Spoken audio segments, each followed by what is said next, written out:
album cover for the Best Summer Ever. And this is a fun bucket list album, so you can get those summer memories in here before the end of summer, because we are heading towards fall. It's hard to believe. But you want two pieces of chipboard that are 6.5 by 9. I have already put my score tape sheets on the back, but you can use your wet glue or you can just use your score tape roll, and a 2 by 9 spine. Quarter-inch score tape is going to be what I will be spacing with. And then I've got 2 pieces of cardstock that are 12 inches by 11 inches. So I'll have an inch at the top and an inch at the bottom on my chipboard. And I'm going to start by joining these together with my art glitter glue. Art glitter glue, this is the new size of 8-ounce bottle, is available at countrycraftcreations.com. And it's absolutely fabulous. Now, if you overlap, you can use your score tape, of course.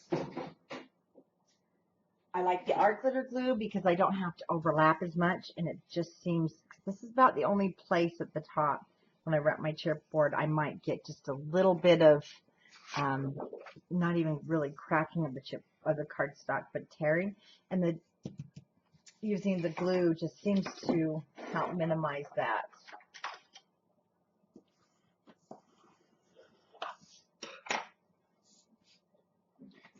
And I like an inch at the top, like I said, and 1 inch at the bottom, so you can score that.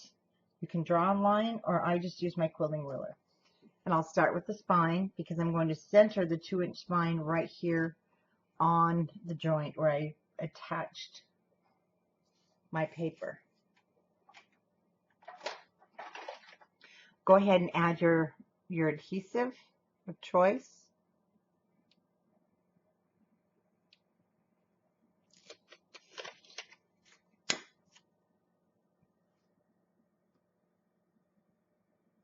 Holding the ruler down.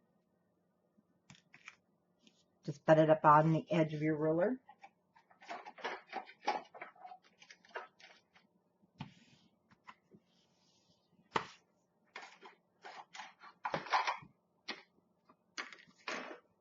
Score tape. So if you're not leaving a 1/4 inch, then you probably are experiencing some cracking. You really need that 1/4 inch between your chipboard.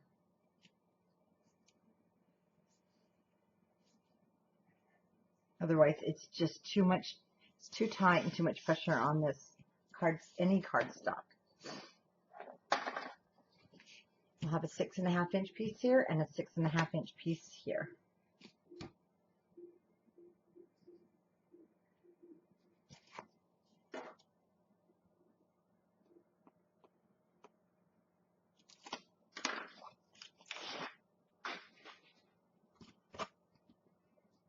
What I'm going to do is just put the chipboard right up to that score tape, right at the bottom,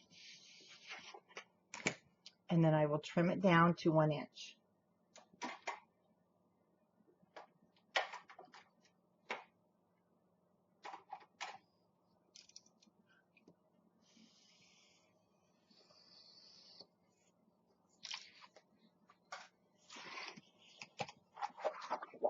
And repeat.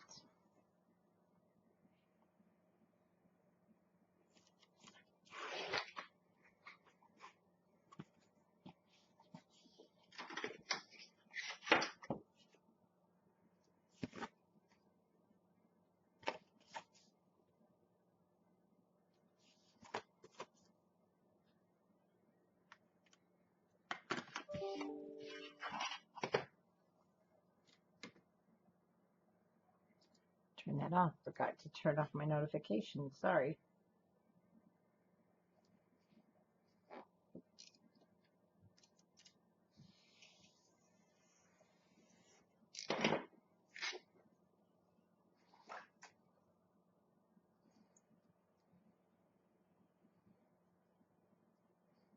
Let's just get everything turned off. Should have done that before. There we go.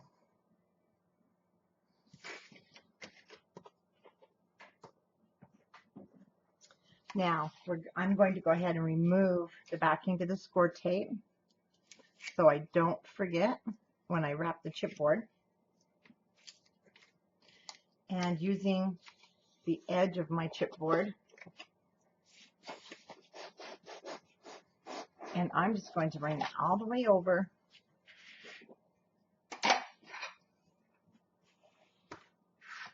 and burnish that edge with my bone folder.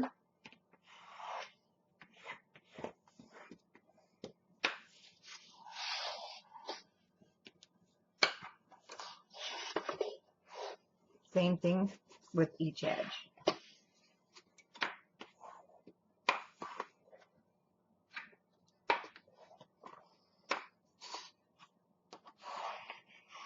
I'm using the Artisan Cardstock. That is my own brand and in the store under countrycraftcreations.com. And I know that it will take what I'm doing. So always check your cardstock. If it's a smooth, this is a linen texture.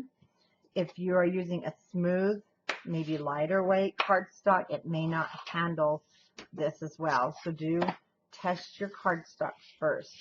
Now, when I did the burnishing, I created these corners that have a scored looking square. And I'm just going to cut that square out right to the top of the chipboard. Move the water.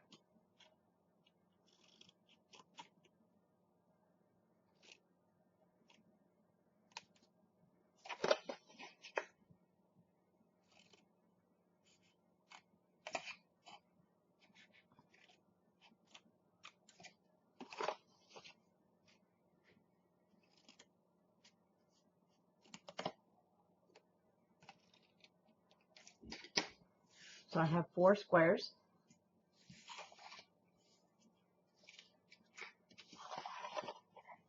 Now I'll go back and miter them using my chipboard as a stopper so I don't cut too far into this corner at the edge. That's what will create holes. And unless it's sticking over the edge, I really don't even go there with my scissors. There we go. I got too far up on the thumb. We need to do all 4 sides. I turn it over. As you can see, it's much simpler to cut from that angle.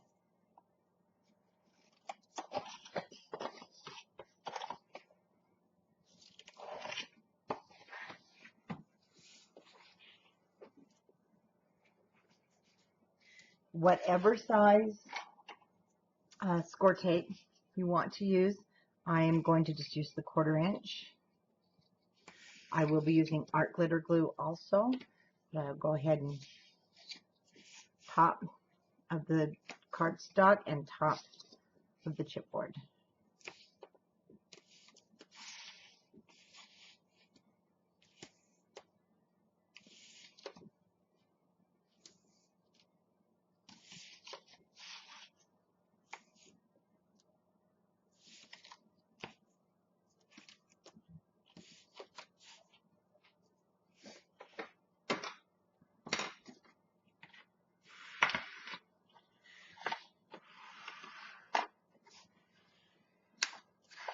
I get my scrapers, love them. They're just a plastic scraper, 3 to a pack at Lowe's or Home Depot.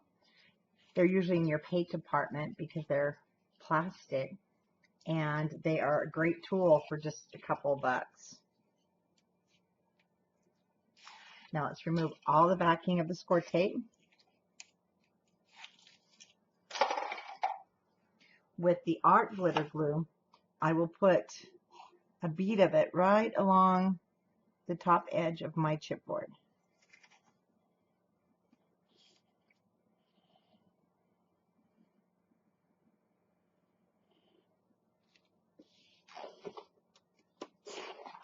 You can use your hand.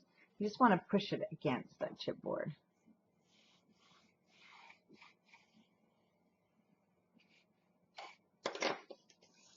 Fold it over.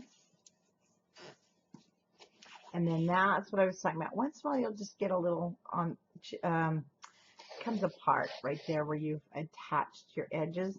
I just add a little art glitter glue, fold it over, it's done.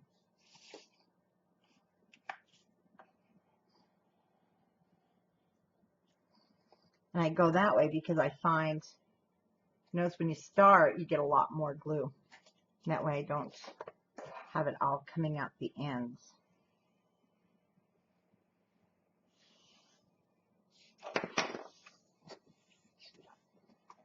Okay, that one looks great. Before I do put that over, I just want to check the edges for good.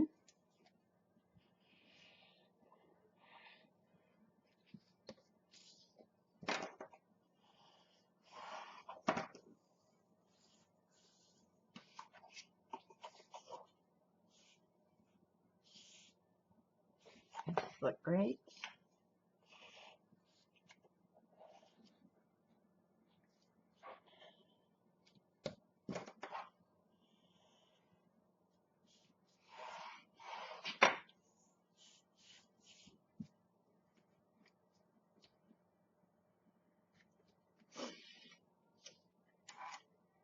And with my Fiskars bone folder now, I'm going to go ahead and push down there where our paper tears. Hold on, let me smooth that out. If you have a little bit of a rugged edge, just go ahead and smooth that out with your bone folder. There we go, nice and smooth that way.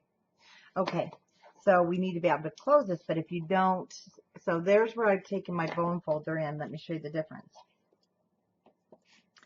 I've taken my bone folder in, created that nice crease there. If I don't, see how it kind of wrinkles and bends? So make sure with your bone folder, you get the right side and the left side of your chipboard, because the score tape will adhere it to those edges, and then it will bend nicely. And if it's not straight, you can make it straight. Just push it up until it's even, because you want your album to be nice and square. And just kind of give it a reburnish. Whoops, and now it's together. Let's do this side.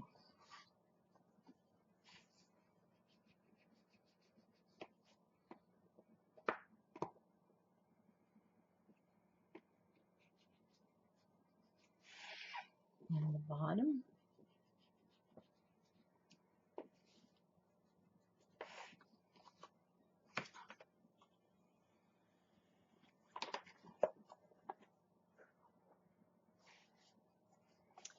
Just like that, your album is together. But we need to put a piece of cardstock right here in the center. So our album cover is 9 inches.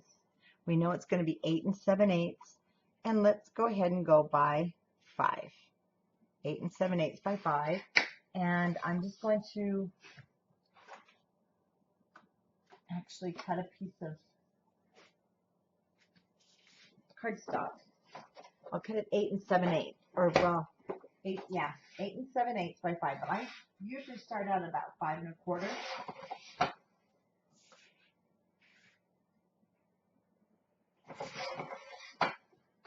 I'm going to use my score tape. And so when I use the score tape sheets, there's a lot of times I have to trim it. Trying to reach it. And I like to have a little extra so I can cut it. So it doesn't have to be exactly 5. It can be 6. If you're using your score tape sheets, keep that backing. And doing it with just the center piece also helps, so that you don't waste a lot of paper. It takes a lot less paper.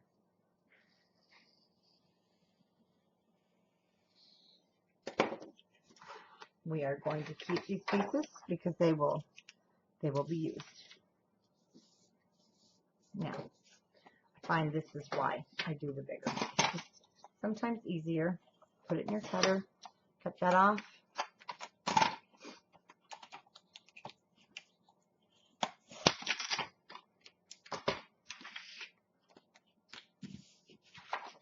And then it's nice and straight on my card here. And I don't have to try and clean it up with my razor blade and cut into my paper or anything like that.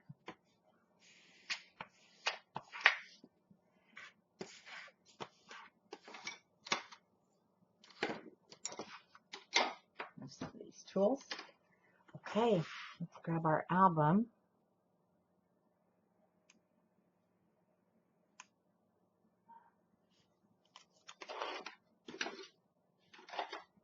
And if you do have any over the edge and you're using your score tape sheets, you just have to bend it over like regular score tape. It's very flexible. What we got in the center here? Oh, just some glue. Should have a 1/16 at the top and a 1/16 of an inch here at the bottom for your little bit of a border, so it doesn't come up over the top or bottom.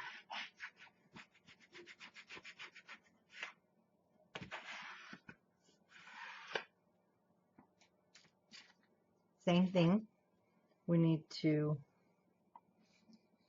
take our bone folder and do both sides of the chipboard.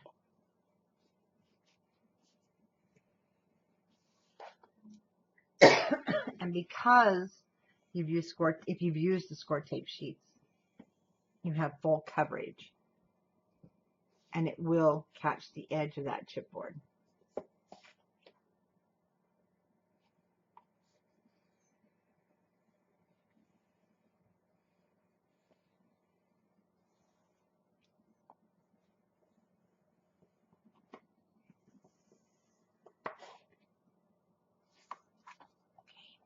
Now, one other thing that I've been doing, when you open this, so you may have some of a wrinkle look, and if you've used your score tape sheets, go ahead, or score tape, you should have no problem doing this.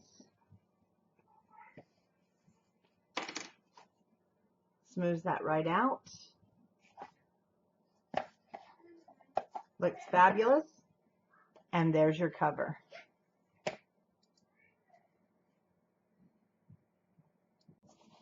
We'll start with the left-hand side, and we're going to start with the 5 3/4 by 9. We're going to be building this right on top of our chipboard album. So with the 5 3/4 by 9, when I cut my cardstock, just so you know, I cut it a hair short of 9. I don't want it to overhang the sides of the album, top and bottom. So I just check to make sure it's not going to be longer anywhere than the top or the bottom of my album cover. And we're going to score this at 1/2 inch and 3/4. It does have that 1/4 inch gusset. So we're basically now going to go through and just do scoring on that cutting guide that I gave you. Our 4 3/4 by 9. Again, anytime I tell you the 9 inch, it's going to be where I just stop hair in front of the 9 on my cutter so that it's a hair shorter. And on the 4 3 inch side at the top, we're going to score at 1/2 inch. We don't need a gusset on that. Then we have the Waterfall, and the Waterfall pieces. That's not one of them, no. There are 6 of those, and you'll score them at 1/2 inch. With the 6 1/8 inch side at the top, and these are 4 1/8 of an inch wide, we're just going to quickly go through and score at 1/2 inch all 6 Waterfall pieces.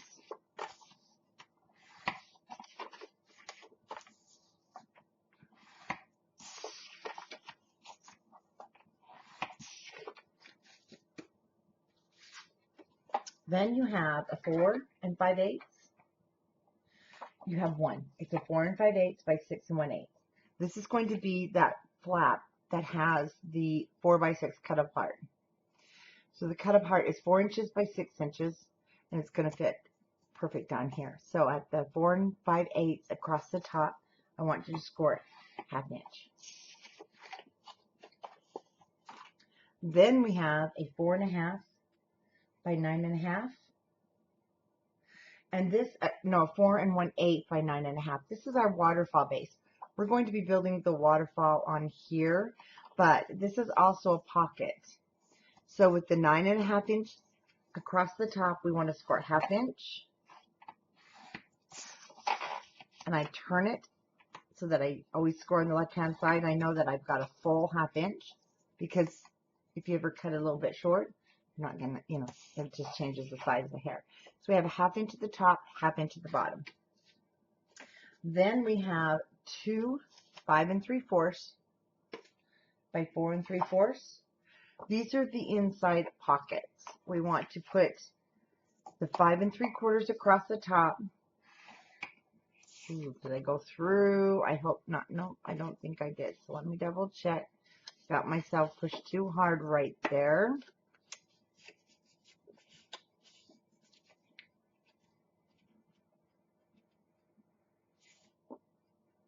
I'll have to recut that one. So do be careful. So I'll cut another one. So 5 3/4 at the top. We're going to score 1/2 inch, 1/2 inch, and 1/2 inch. You just need 3 sides. You will be doing both of these. I'll only do one. And my 5 1/4 by 9. This is going to be the flap that's over on the right-hand side. I did a pre-score because I was fitting my pockets. And we want to have 5 1/4 at the top. We're going to score it 1/2 inch.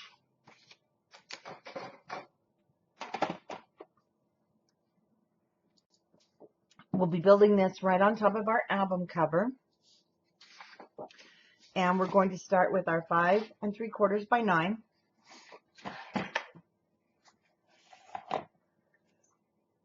Excuse me. Allergies. So we're going to have a gusset on this. There will be a 1/4 inch gusset.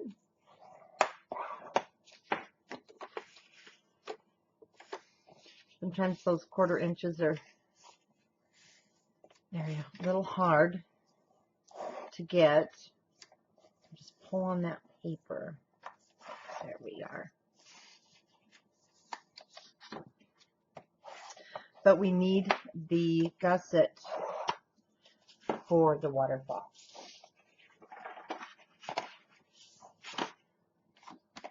Now I want to miter those corners.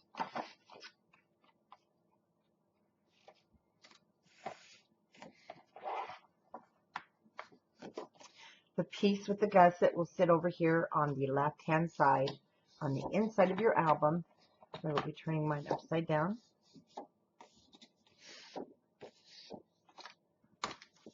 You only want, see how I've folded mine, so there's my gusset, because we want to attach just up to that first score line. The gusset will be the space we need for the waterfall.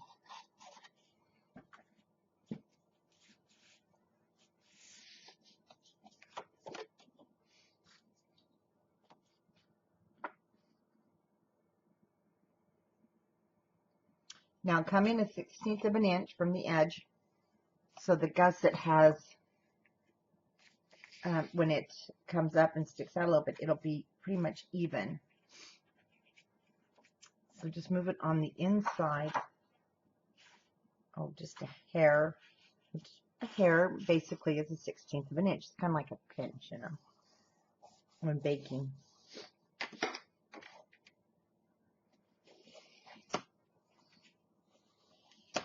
And then we can reburnish.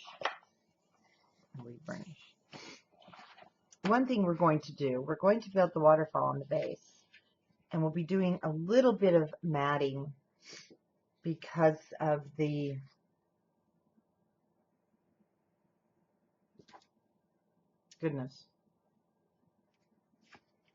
of the ease in order to put it down. It's just so much easier.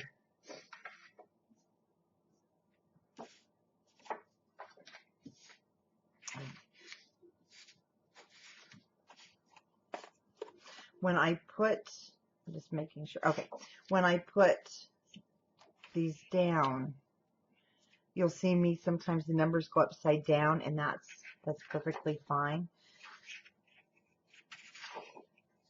What happens is this is going to sit on top, so I didn't want the gussets because this will push it down and hold it with our magnet. But we do need to check the length. I want to make sure the two of them are the same. Looks like we're A-okay. And then we also have the pockets that's going to go on the inside here.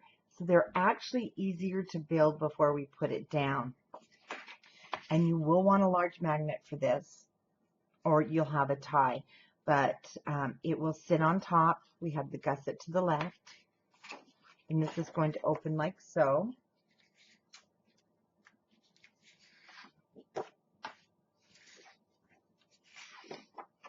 So right now I'm going to grab the waterfalls. We're going to go ahead and build our waterfalls onto this waterfall piece. And I don't know why. I always know we're starting a video and why I don't turn things off. Okay. The two pockets are going to go on top of this flap.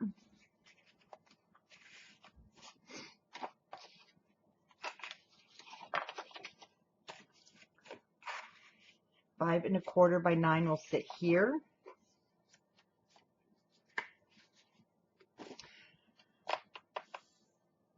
You know what I think I did? Hold on, I'm thinking I accidentally cut an extra piece.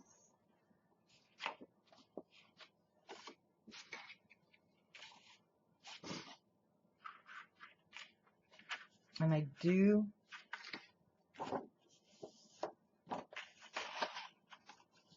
Oh, is that the? I did. I cut this extra piece. So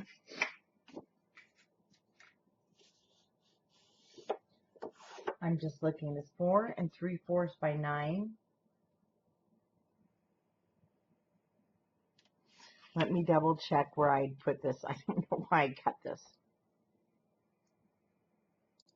Mystery solved. I should have grabbed my book so I can look. Your 4 5/8 by 6 1/8 will sit here. This is where we'll have a magnet. We've already scored that, so let's go ahead and furnish the score line. And this will sit centered on this outside page, on this first score line. Don't go past your score line.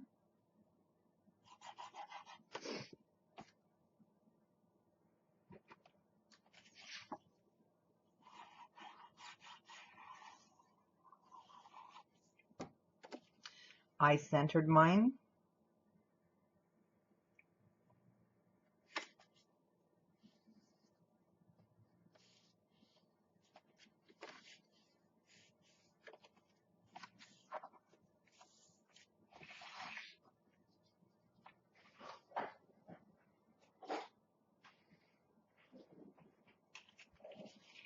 Those magnets prepared.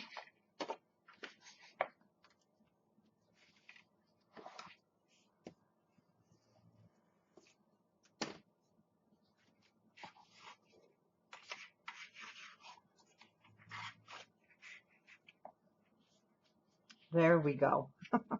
Sorry about that. So when we open it, we have the 4 3/4 by 9, which is on the inside of the left-hand side. So we do want to miter the corners. So it opens, opens, opens.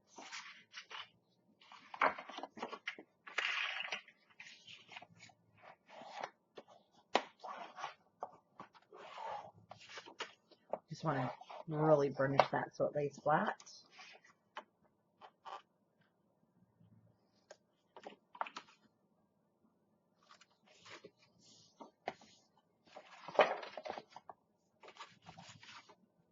again, check to make sure it's the same length as that first flap,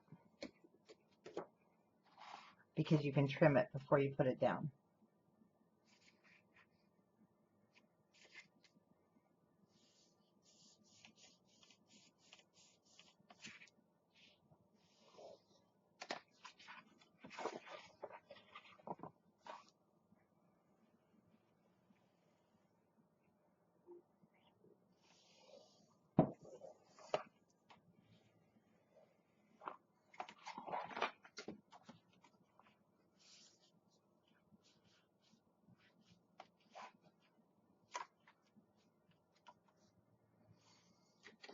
This will lay flat once we have our magnet. The magnet, that's why you want a large.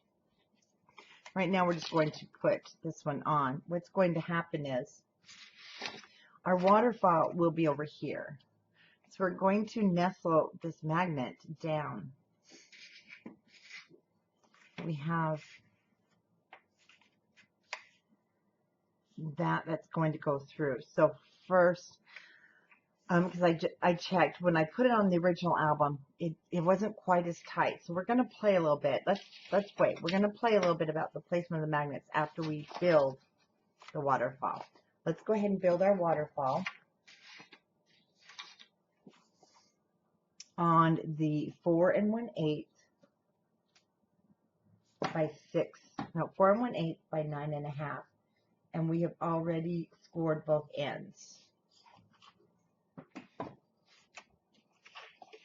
So I'm going to go ahead and burnish those score lines. Let's move our pocket. Another waterfall.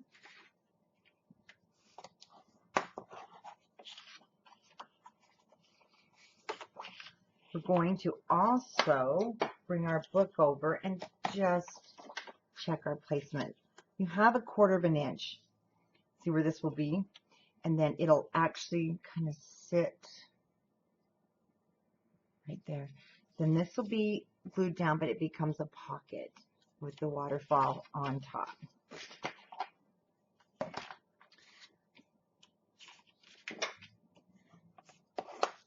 Burnish all of our 4 1/8 by 6 5/8 inch pieces. Well, it now changes to 4 1/8 by 6 1/8 because we've scored 1/2 inch. So the 4 by 6 pictures or cut aparts, you won't even have to cut down your 4 by 6 pictures. They will need to be the vertical, but they will be a perfect fit if you do not want to do any trimming.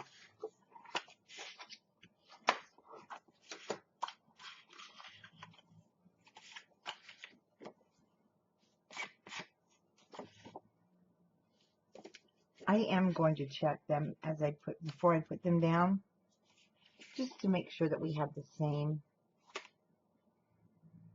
sizing. If you don't, you can trim them before you put it down. I do build mine with them upside down.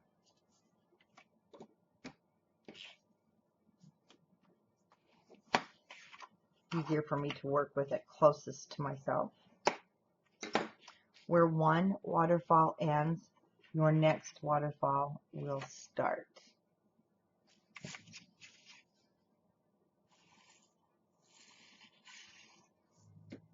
And my little beagle Wilbur is snoring, so you may hear him.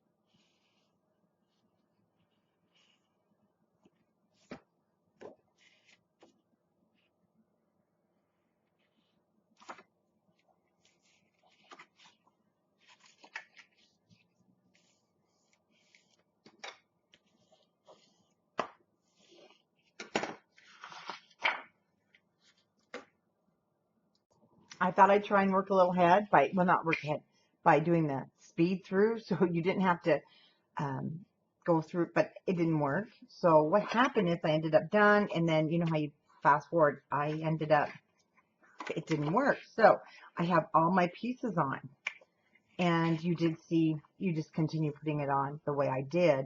When you're at the bottom, you're going to notice your top one will hang over just a hair, and that's how I wanted it, because it's camouflaging that bottom piece. And I didn't cut it off because I want to keep it the full length, the 4x6. If that bothers you, it's like a 1/16 of an inch, you can cut it off. Our next piece we're going to put down. First, we're going to put our pockets on. Now, your pockets are going to sit on the inside. We'll have one here, and then one sits at the top. First thing I want to do is fold in the two long sides. I'm going to check the sizing. I don't want them longer than the pocket. Sits on the inside of that score line. That looks great. Our pockets, again, we will be matting them first, so that if you want to cut your thumb hole, which I do, that thumb hole notch.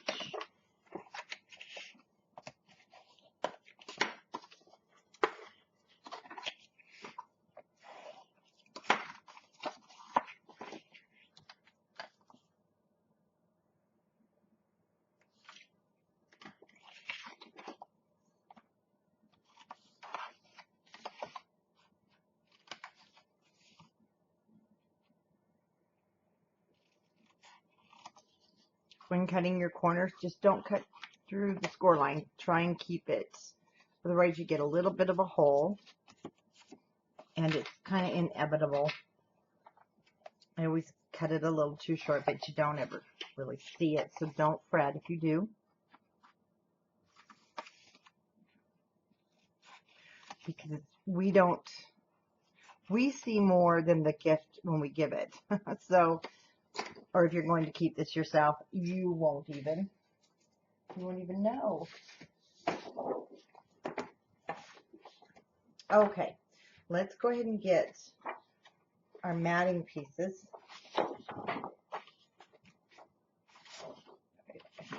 Flamingos. And both my pockets, I did the bottom one in the plaid, and I did the top one in the flamingos. Move my book cover, and 4 5/8.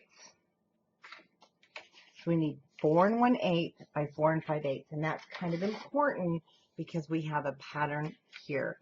So we want to cut our length at 4 5/8. So if you want to wait, I'm going to cut this straight down, and you'll see what I did.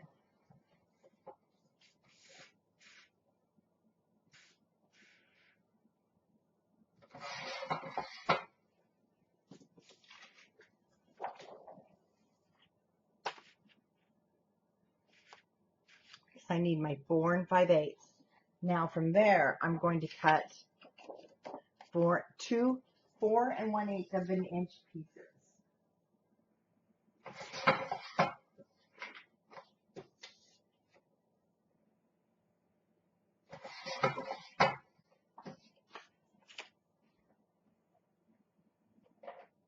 I'm going to get my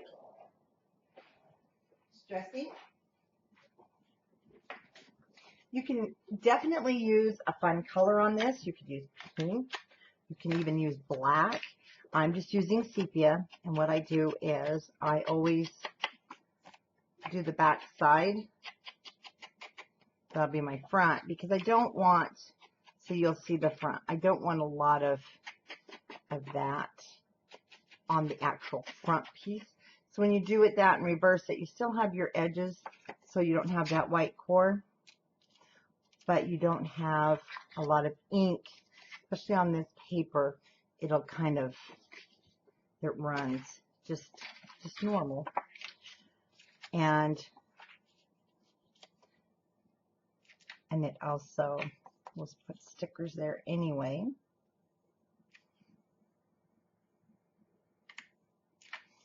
it, on the smooth paper, it tends to smear. But we're going to just use a sticker. You probably can't see it. I can. Because this is white, you can get away, I think, without inking your edges. It's when you're using the dark paper, white core, and you really see that white, or a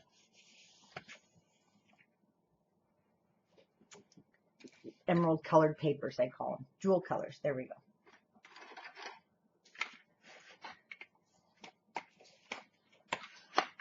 I'm going to mark my center, and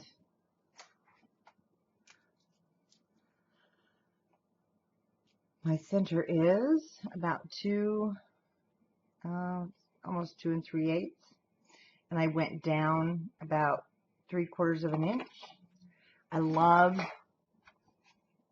the Fiskars thick because it will go through all these layers.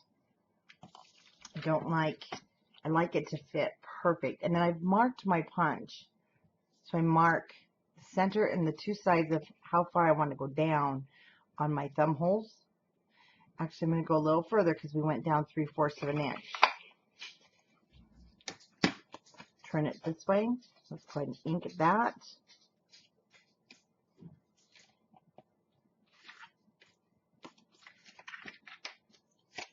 And we'll do the same for the flamingos.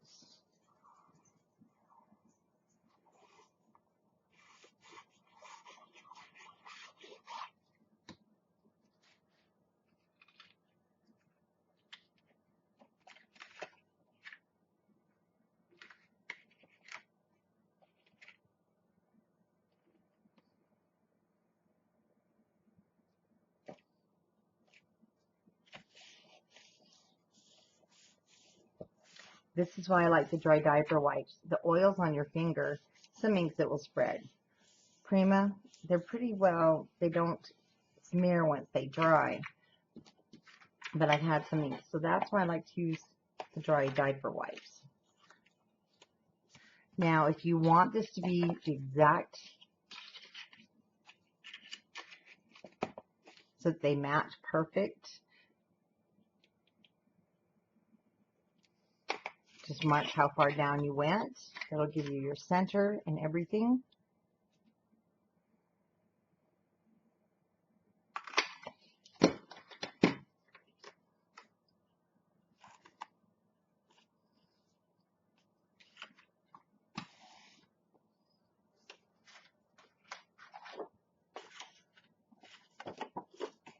Remember, my numbers are upside down. That's my size of the flap.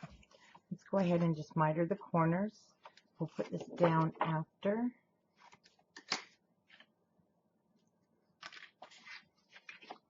So it's going to open like so.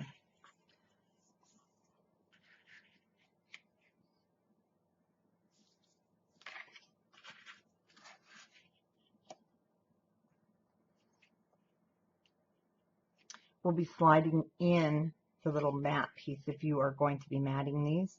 And then also, I'm going to grab my scoreboard here.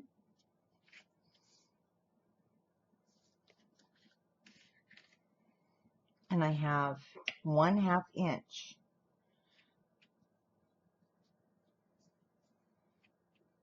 I'm using the markings on my scoreboard. So it's about 3/8 of an inch between the top and the bottom.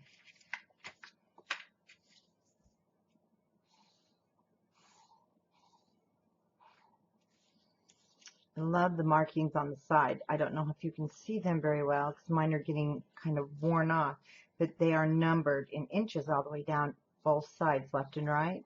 So it really makes your waterfall building, it makes everything just go so much smoother when you can line up with the side. Now, lining up to the side also keeps my edge here perfectly even with my page.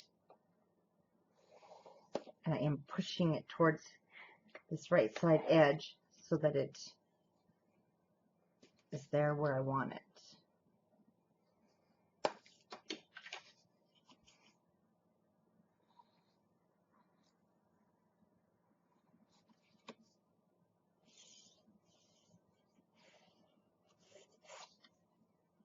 Now I'm finding with my pockets, I'm using them a lot more just for loose photos than I am tags.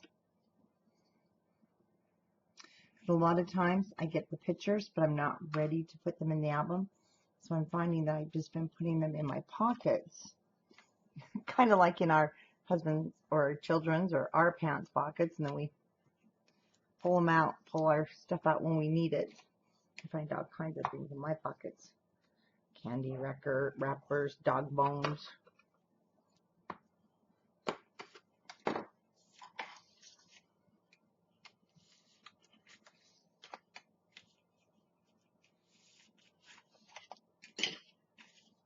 Now that's going to be tight, so fold it over and just burnish it well against those pockets. See, then it will lay flat.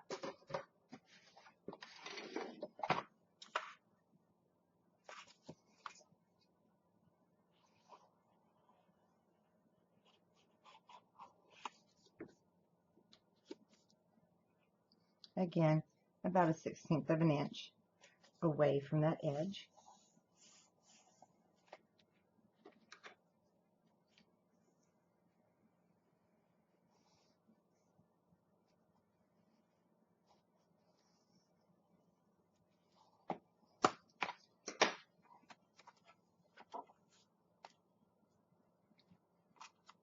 And that's how that fits. Then we have our waterfall, but before we put this down, we do want to mat the back side of our paper. I mean, not the back side.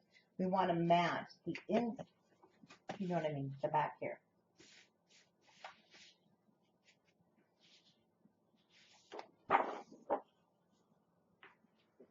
And we've got some absolutely adorable designs to go through.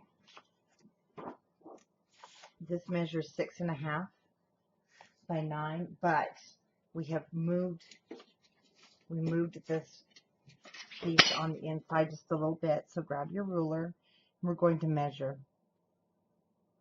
Yeah, mine comes out to be 6 3/8. Haven't changed the 9-inch, but I'm going to go ahead and cut this. I'm going to start out at 6 3/8. Again, check your directional.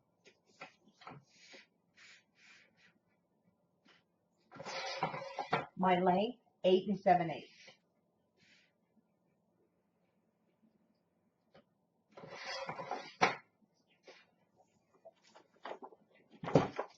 Now,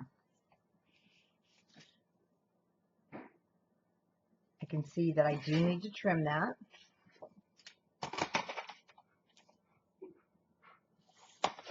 Just trimming it right inside the groove there of my cutter.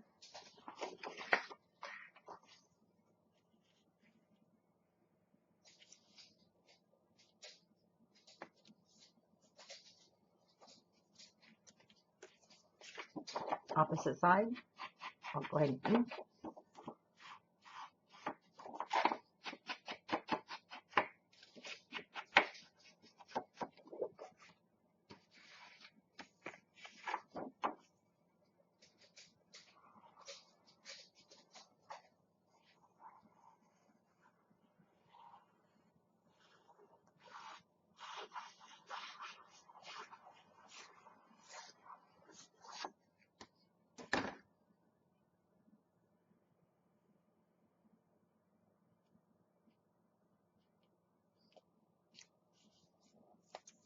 Oh, shoot. Oh, there we go. Those ink pads, I'm telling you, the brand new pad on it, but they still, I don't know, I hate the way they do that. They kind of flake. Once my sides are down, then I can go ahead and spread my glue around, kind of like wallpapering.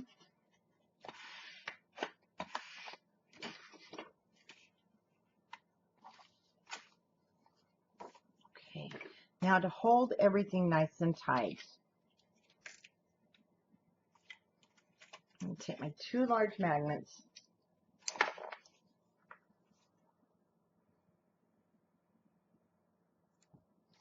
So I get a better hold instead of going through all those layers like I did on the other one. My first one will go down. Make sure you leave about a finger width so that your paper, especially with the large ones, you want your paper to completely hide that magnet. Down that goes. That should hold it nice and tight. We have our pockets. Now we have the waterfalls. And I mentioned it is a lot simpler if you want to mat this first. So if you want to mat this first before putting it down, it is going to be easier than trying to mat in your book.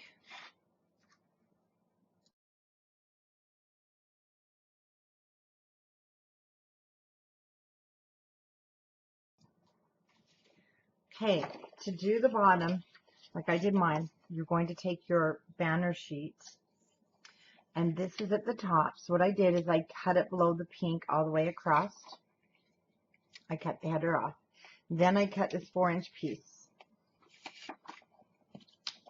The lettering was kind of large, so it was hard. And then we're going to cut 1/2-inch pieces for the bottom. You can definitely go bigger. Let me show you. Front one will have the full piece. It will then cascade down. We'll put the solid color on the back, and you'll need 6 of those.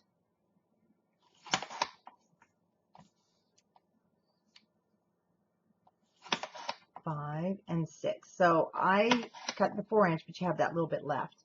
The reason I didn't use this bottom is it cut off part of the summer is, and it says A, and then a part of another letter. So I didn't care for that. Now let's kind of put these in their order.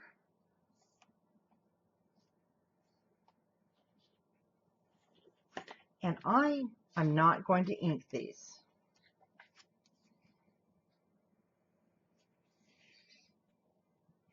They're small, they're white, and I didn't want to make a mess.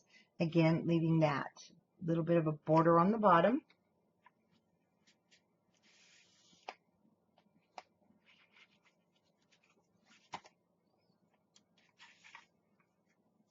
Making sure you turn them the right way if you want it to cascade down.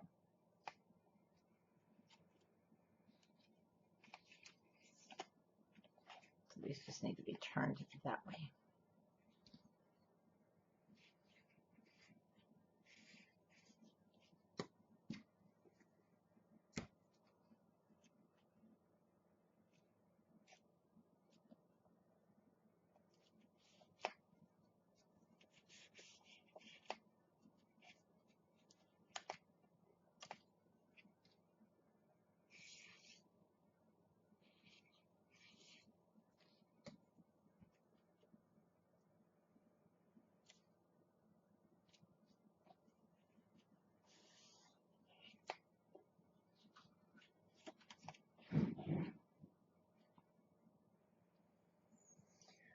Uh-oh. That sounds like something Wilbur may have just done.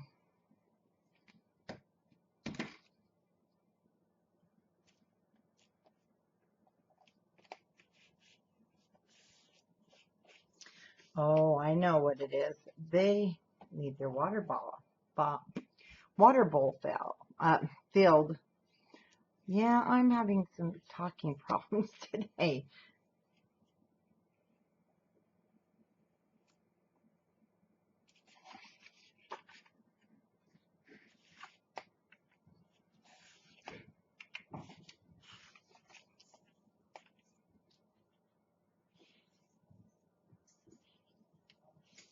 You know, I should have started at the top.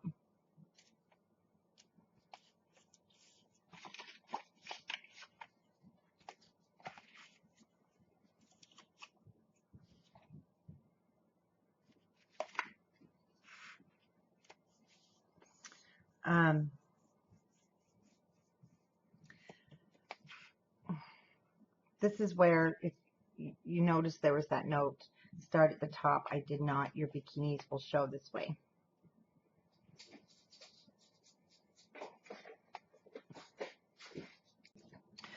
To fix that, here's what I've done. I took a piece of the bikini from our border strip and I cut an 1 inch by 4 inch piece. So I'll put that down at the front.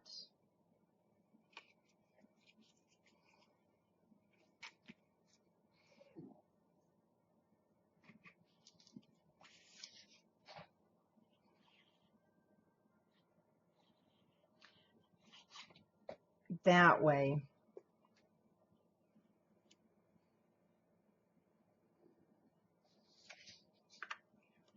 it gives it a little more consistent look here.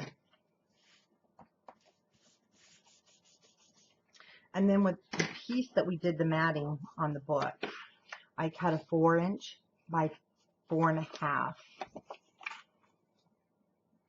And that's going to sit right there with just a little bit of a spacing.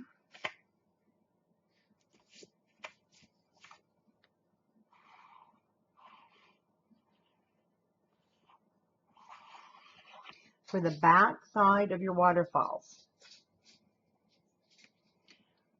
if you want, you can use the coordinating colors of cardstock.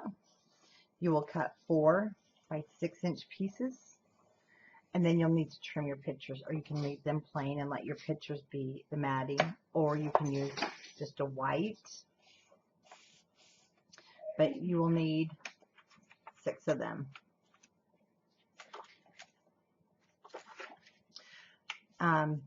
For those of you then on this piece, if you did not put a strip here, you can just cut a piece left over from the one and put it here at the bottom where I've got bikinis, because I totally, messed that up basically.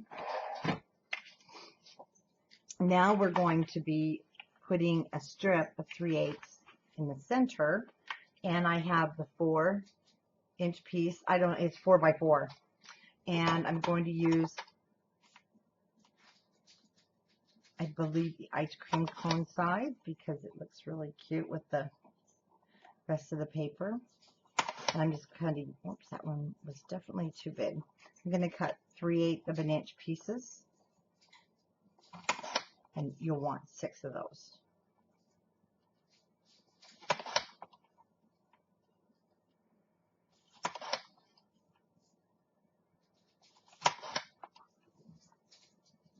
Or you can definitely use the wording, which is kind of cute because you get some really good words there. And then it matches actually the front. So let's check this out. Let's do and use the words. Then you can leave this just plain for your photos. And I'll grab, yes, you can put your 4 by 6 inch picture on top of that matting. And there's usually a lot of waste.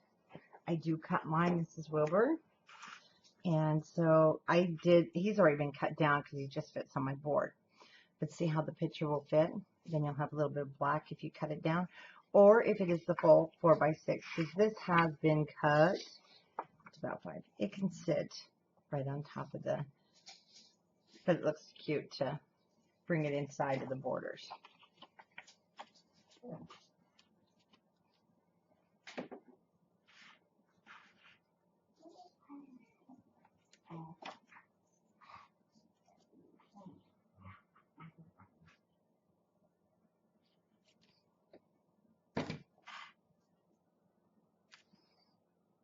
That's cute. We have the word vacation there.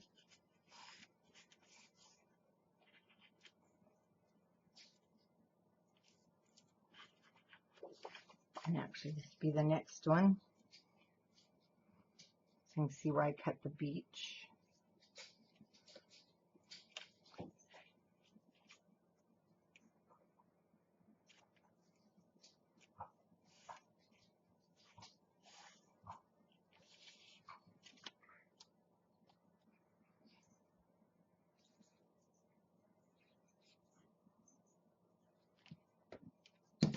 And this is a great technique that I've seen just kind of starting this year, where you only do the matting like on the bottom to make it look finished, because it really does save on paper. And you've got some paper collections that only have 8 designs. Graphic 45 is one. Of course, you can always extend your line with that using their patterns and solids. You have Photoplay, who only does 6 designs no matter what. And of course, Echo Park, they have 12 designs. Yes, a lot of cut aparts, but you only get 1 sheet of each design in a collection pack. So if you don't buy the singles, well, then that kind of, messes that up. Now I have writing on the back here. And I do love these Papermate Sharp Writers because they erase completely. They're the only one I have found that erases completely. It's just the great eraser on them, yes, and they're just throwaways. I just buy a big box and it's completely gone. Now I want to go back through and do another burnish.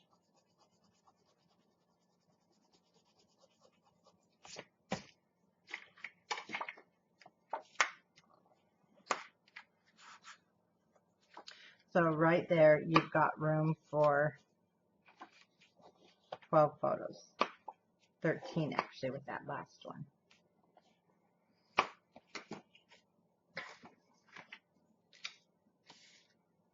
Our book. Now you can also put this in the middle. Let me show you what will happen. In the middle, you're going to have it all the way through. I'm actually putting it here to the left because I'm going to add a strip of adhesive there because I want this to be a pocket. So if you want it to be more like the belly band where it will go through, you can do that too.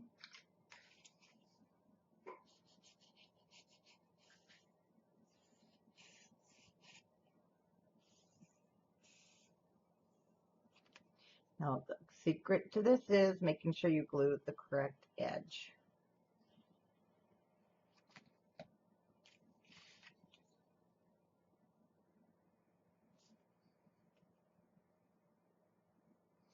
Got a 1/16 of an inch from that edge.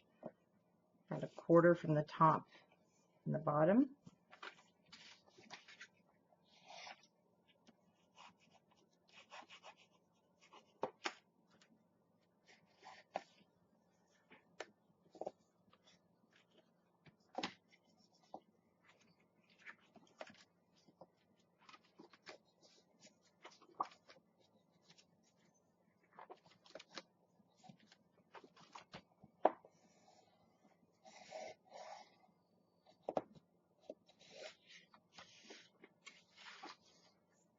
With your leftover pieces of cardstock, then you will be able to make your mats. And these are just leftovers. And I do want to have some different sizes. The main thing, you're going to have to make sure that they fit. But these are all leftover pieces. So I have a leftover piece that is now 5 1/4 by 6 3/4. And I will mat these at the end. And then I have another one that is 5 by 6 1/2.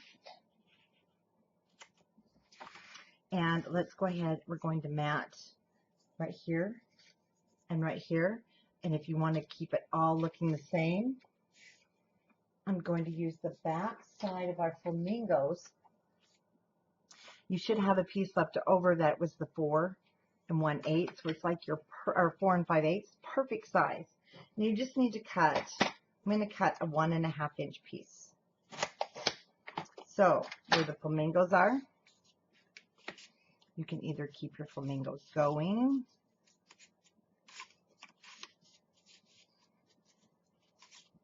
hold on, let's do this. Let's go with the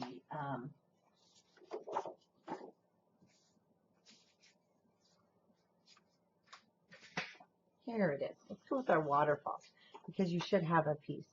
And it should be that it is not the perfect length. So we're going to cut one. Again, we need a piece 4 5/8, and you only need to cut 3 inches.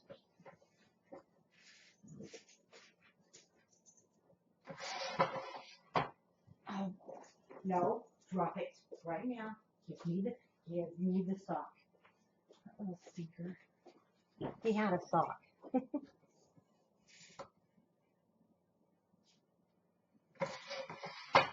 Dogs can't have socks. That's, that's pretty cute too.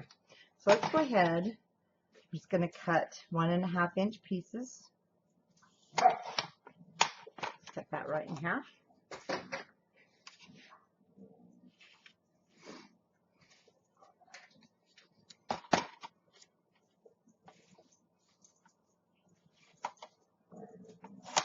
I'm just trimming it up to what I want it to look like. I think I'll use the flowers instead of the watermelons. And on this one, let's see how this one looks. It says a flamingo a day. And I think that's close enough with the wording.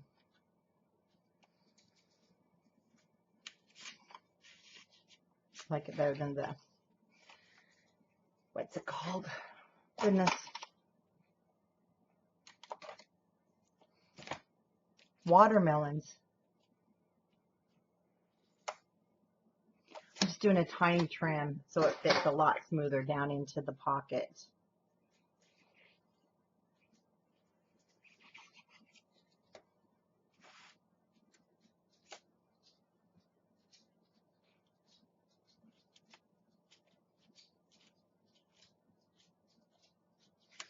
My goodness, it's never fun getting into our pockets, is it?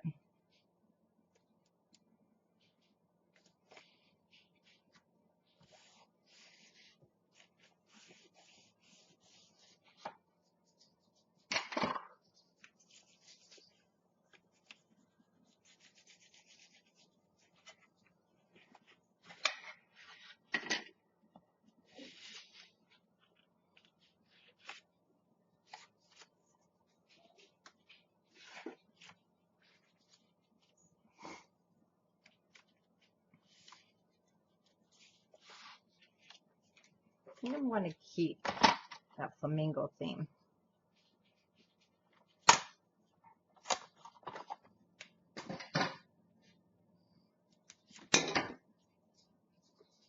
Instead of the floral.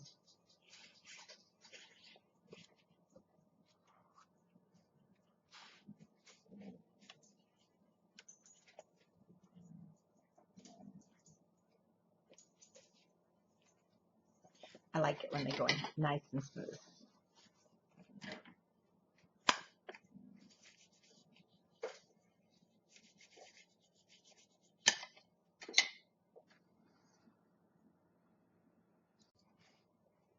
Okay, I have everything cut. This is that cut apart I made the flat for.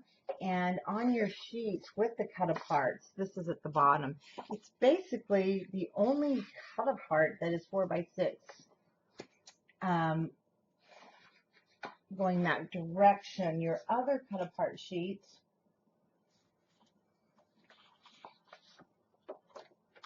which you can't seem to find here, it's more 3 by 4s. And this one has a kind of a bunch of different ones, but I don't know how I lost the other cut apart sheet because my papers haven't gone anywhere, but oh, here we go, right here with me. That's kind of cute. They're water balloons. And so it's the only one going this way. And I thought how cute to some are so much sweeter with you. So you're going to kind of see now, this is the coordinating solids, the beach theme. And I've decided, I'm not going to ink the edges. It doesn't need it with this white core paper and white background. But I do want to keep this beach theme going. So it'll be somewhat beach theme, And we have food trucks here. And so what I thought was really cool, and I don't know, you may have food trucks where you're at. They're starting to pop up everywhere. I love this. So this is going to be my food truck roundup. We actually, food trucks, if you don't know what they are just really fun. We go sit. The food trucks like make this circle. Excuse me. Ours go to like hospital parking lots, different places, high schools, and then you get your food and you sit around and you just talk. It's so much fun in the summer. I'm going to beat this dog. So your 4x6 cut apart now will fit perfect on here. Just making sure I cut everything okay. And the back is really pretty too. It's the fans.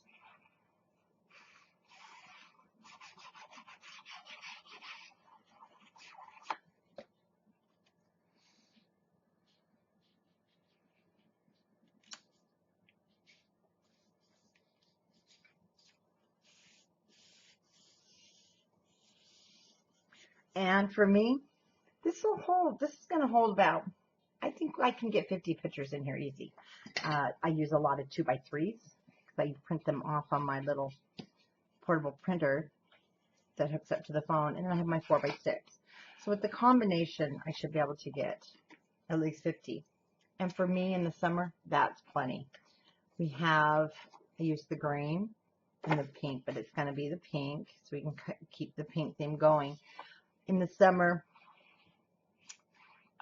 these basic summer pictures with the grandkids out in the pool, where we're playing in sprinklers, things like that. Then I have my 4th of July one we've made. I made that one at our last the Texas retreat. And, you know, you can't really, unless you're going on some massive vacations, take a lot of pictures. Then I'll have some cruise ones because we have our retreat on the cruise ship next month. So I'll have a couple of cruise albums that I will then fill with pictures, and that's great for the summer of 2019. My favorite, I do like to have at least one summer album / folio. So where this has the hinge, and we're going to be making that after we do all of this. We'll build this and then do our pages. Oops, I forgot to put my swimsuits down. That pretty much takes care of what I need for summer.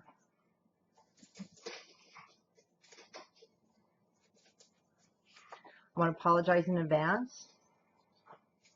I'm going to beat this dog, Wilbur, because he has been so good when I'm live or videoing lately, but he just is not being good right now. So if you hear him, like I said, I want to apologize in advance, but I will get him removed because he gets noisy.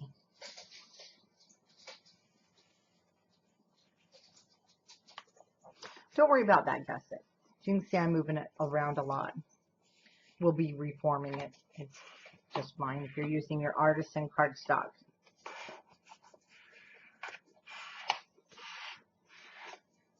My bigger one. Then you'll notice I'm just doing a lot of, oh, we're going with the flamingos. I'm just doing a lot of solid matting because I want the pictures. And we're going to be using some of the chipboards from the collection. And I decided not to do a lot of the paper piecing on this side. I really love the graphics.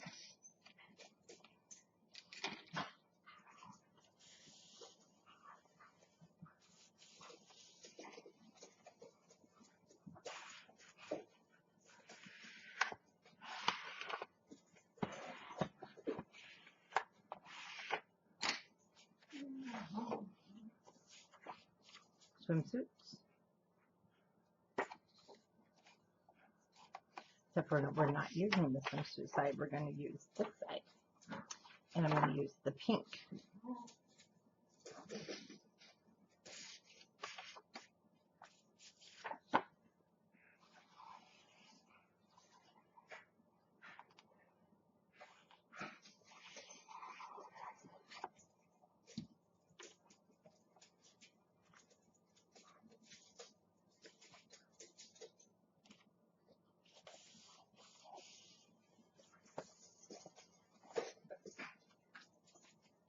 Wilbur, go upstairs. Go.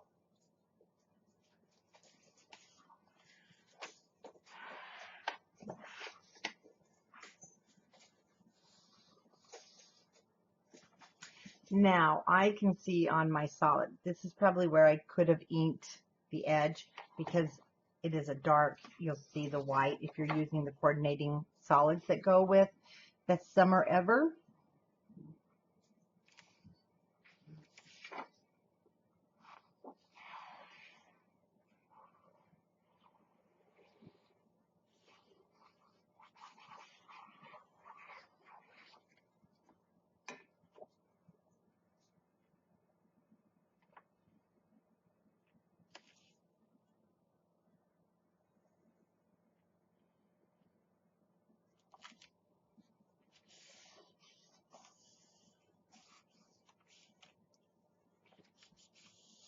Remember, you need that 1/4 inch spacing right there to go over the top of your waterfall.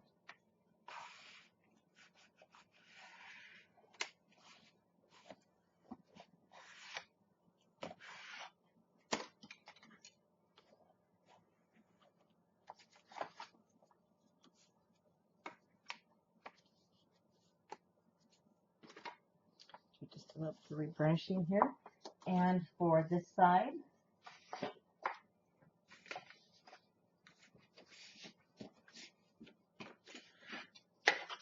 our matte piece will be 4 5/8 by 8 7/8. Also, look how cute that side is. Lavender. So how much cuter could sunglasses and swimsuits be together? I don't have purple in there, but isn't that lavender? Just let's cut it and let's see what happens. So 4 5/8 by 8 7/8.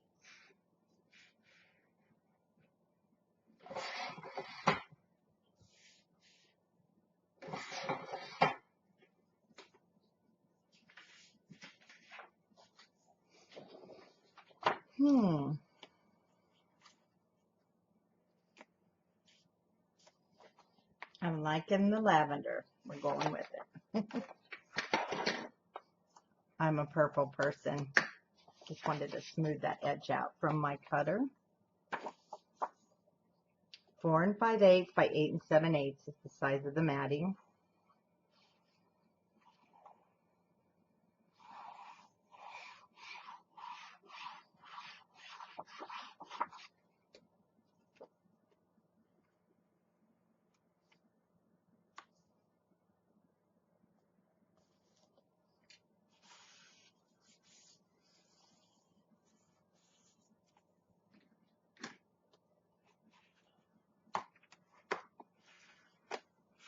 Remember, we're going to be doing a hinge, so we don't want to put down any cardstock there. But I do want to reopen this right here. So I'm going to use my food truck roundup. Well, maybe it won't go here, actually. But definitely Lovely Days. And it's going there to help cover up my little ink spot.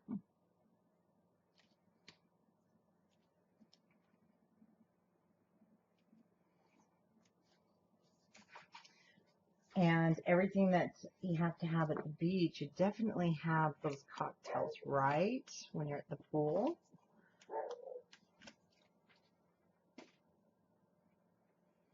just dropped my smaller one. So I'm going to overlap those two.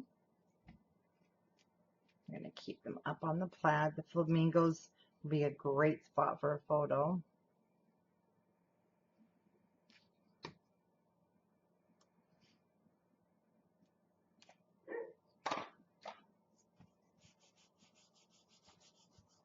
You have so many cute sayings on here. Also on the chipboards. Chipboards will be reserved for the cover and also for the front of things because they're too bulky. And I know that on the bottom here, I do want to use the words, the summer. Not a phrase, just a word.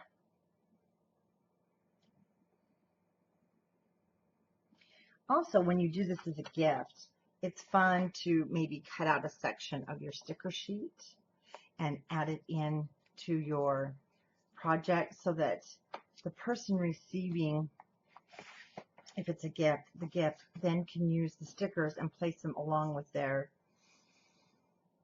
picture. Sometimes I'll wait and not put them on until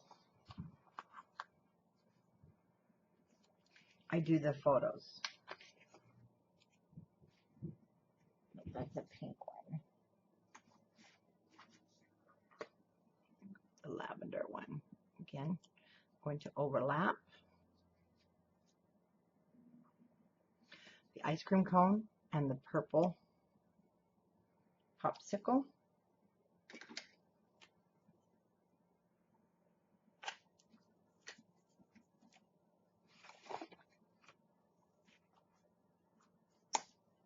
Isn't that pretty? I'm just going to leave that. I just love it. Love, love the plaid. Let's grab the the right hand side.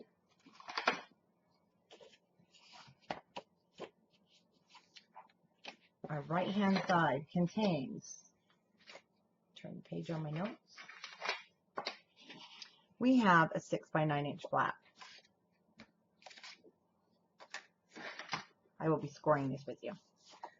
We have 3 5 by 6.5. They are our side waterfalls. We have 1 6 1/4 by 5 1/4. This is a pocket that's going on the front flap. We have a 6 1/2 by 7 1/2 inch base. This is for the side waterfall that is also going to become another pocket. We can put our book aside for right now. We're going to start with the 6 1/2 by 7 1/2 inch piece. And on the 6 1/2 by 7 on the 7 inch side, go ahead and score it 1/2 inch. Rotate it, score it 1/2 inch. Your 6 1/4 by 5 1/4 is going to go on the front of this flap. Well, not on the front. Yes, it is. We're going to score this at 1/2 inch on the 6 1/4 inch side, 1/2 inch on the 5 1/4 inch side, and again 1/2 inch. This is what it's going to look like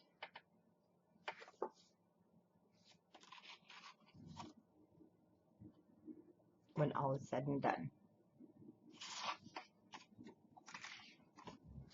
6 by 9.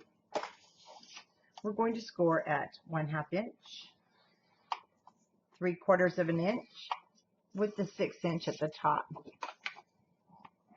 1/2 inch, 3/4. I just turned mine over to rescore it.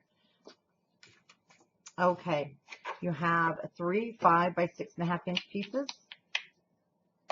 5 at the top, 1/2 inch. And our third one with the 5 at the top at 1/2 inch.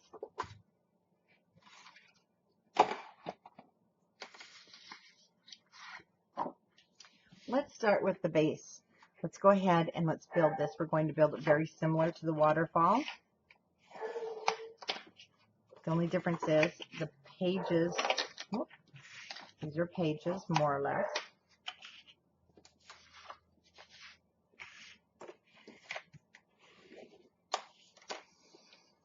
And the size is 4 1/2 by 6 1/2. So again, you can put a 4 by 6 photo on there and have a nice black edge, or you can mat these. So we're going to put them down just like the waterfalls. I have my 1/2 inches folded in. Turn it towards me. Do not miter your corners.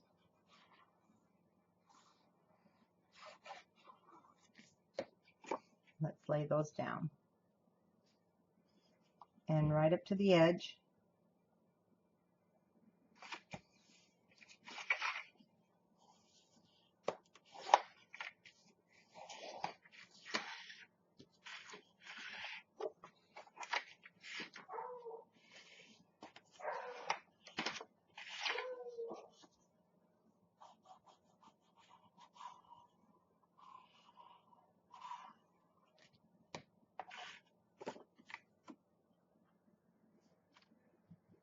That beagle is just being very obnoxious tonight. I don't know if you can hear him up there howling.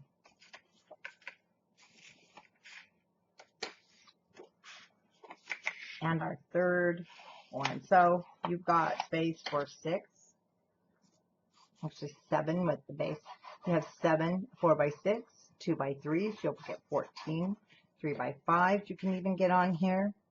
This just makes it a really nice size for your choice of photos.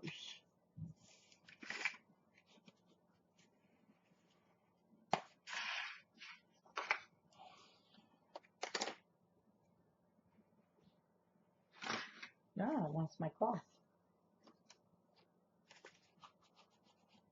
My diaper wipe, it's here somewhere. So we'll have to find it.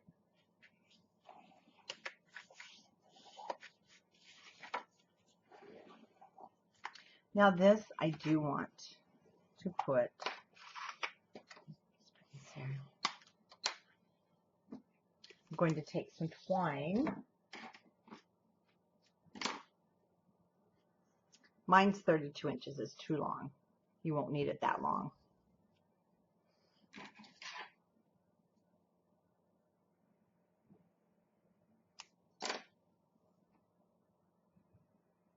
That's about 24. Still too long, but we'll cut it after. So I'm going to use this for a tie. I'm going to put the first one on the front, about in the center, and art glitter glue works really good with this twine. Oh, it's just a little below 3.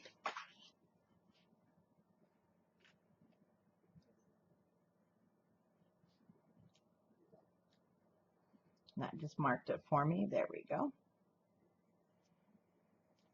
Holds it really good. And then I turned it over, and on this 1/2 inch piece is where my next one's going to go.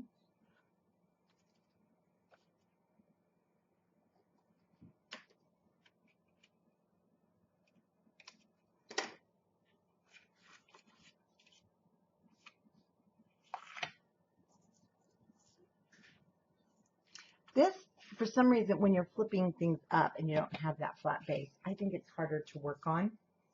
So this will go in, and I will mat it as we go, because this is pretty easy to do. Let's build the pocket. Our 6x9, where we've scored our gusset, I'm just going to score the whole thing back. The gusset's there. And the flap will be on the right hand side. So let's go ahead and do our pocket. I'm going to just going to miter the corners down quite a bit. We're going to be cutting them again. I'm going to miter my corners.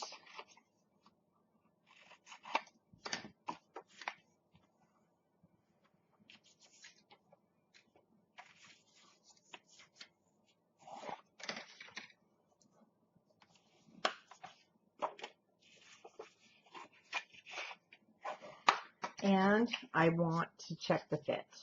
I want to make sure it fits nicely side by side. And it does. So I want to now put this in my scoreboard. And on this one, let me show you what I've done. I've marked the center, and I'm going to show you, I scored it.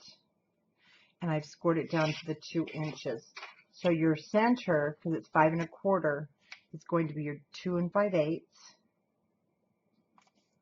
So I just made a mark with my pencil, put it in the scoreboard, and we're going to score down to 2 inches.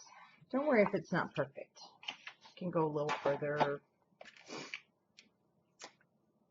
It won't hurt a thing. Face that.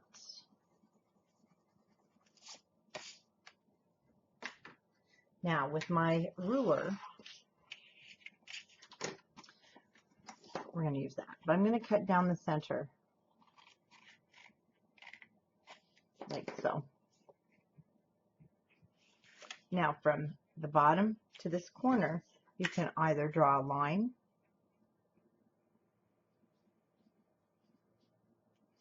or you can just use your ruler and a straight edge. Poke that hole. There we go. And just remove it. I'm going to turn it over. And from the bottom,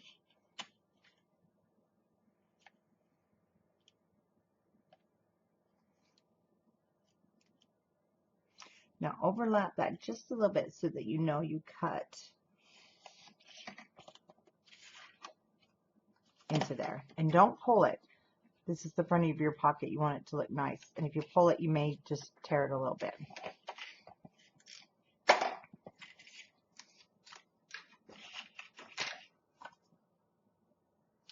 We know that this is 5 1/4, so our mat piece is going to be 5 1/8.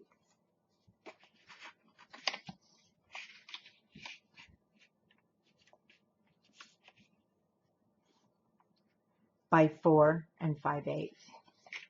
5 1/8 this way, 4 5/8 that way. I'm using the yellow plaid.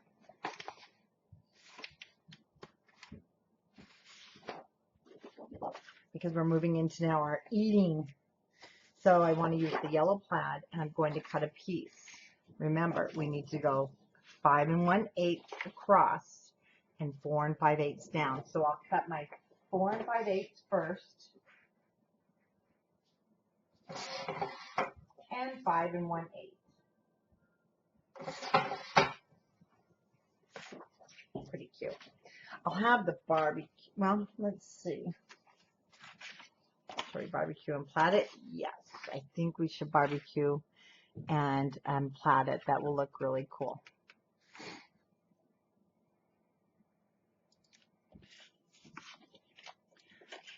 What I'm going to do now is just make sure how that fits all the way down.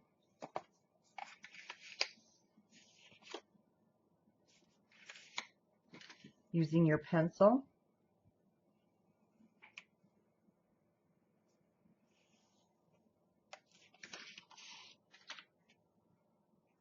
You can cut this however you like. You can use your cutter.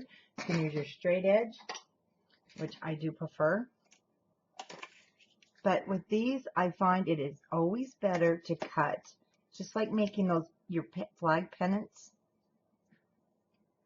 Now you want to go on the other side of the score line because you need it to fit inside the matting. We're going to split it up the center. It just seems to be so much easier to get it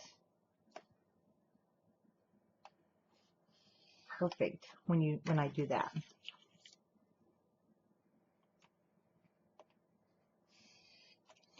One thing you're going to notice, I did cut a little extra there, and it's not going to show.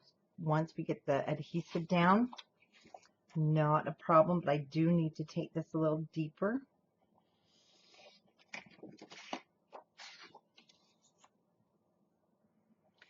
And once you get that angle, the thing to remember is if it's too long, don't keep cutting from there. Let's cut from here.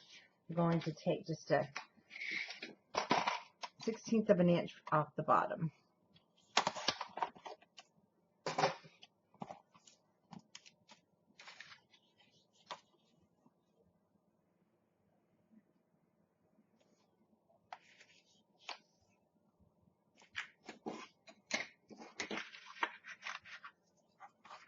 And the Fiskars cutters aren't always the sharpest after a while, so if you have any rough edges, just go ahead and clean those off.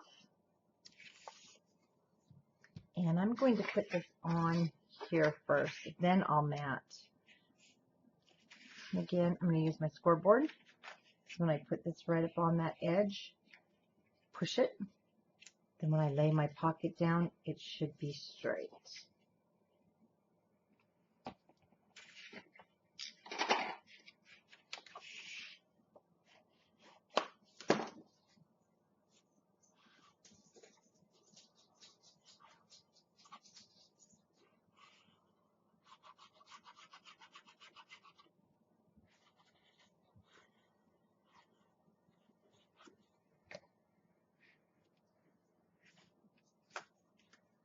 the bottom.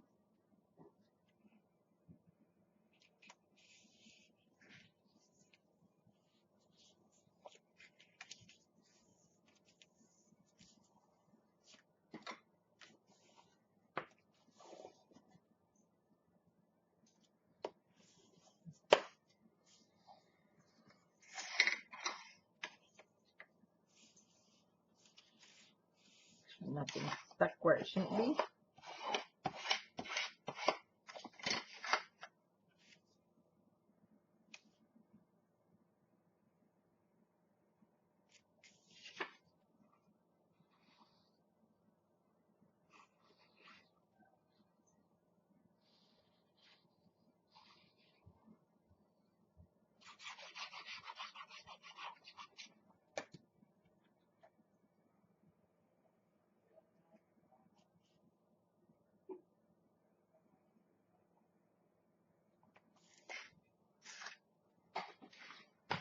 Figure out what I do with my wipe. We'll just get a new one.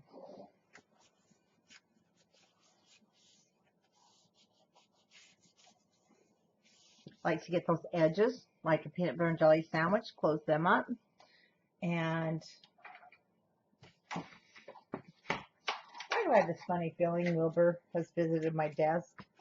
A couple of things are missing.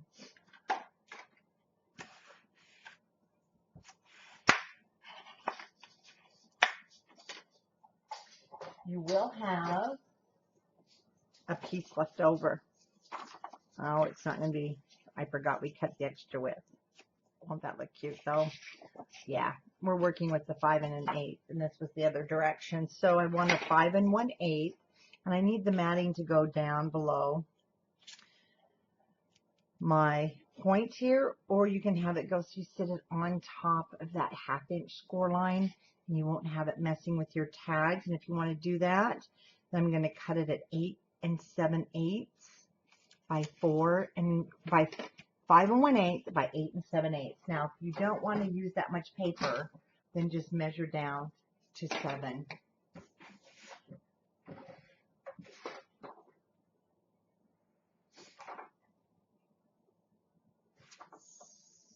Sorry, I'm just looking at how to cut this so I save.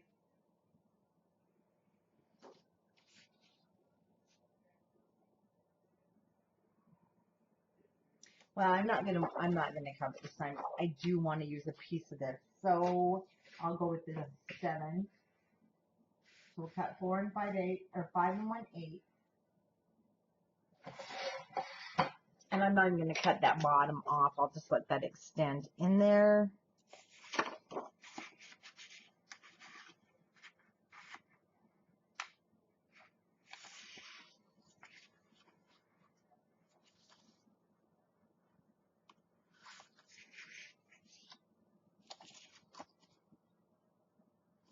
Like so. Really cute. So you could stick that summer recipe. Maybe you have a special barbecue recipe. You could stick some recipe cards down inside of there. That would really look cute.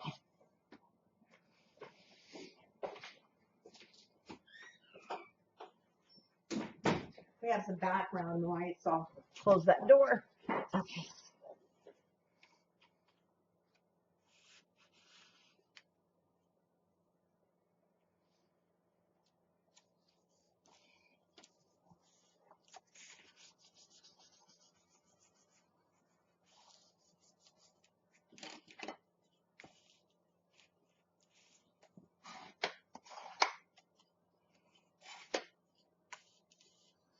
And then I like to get down inside there to make sure nothing is stuck where it's not supposed to be.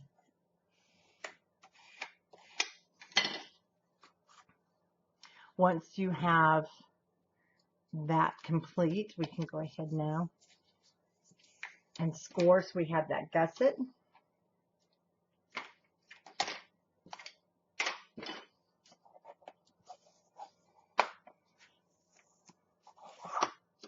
Miter the corners.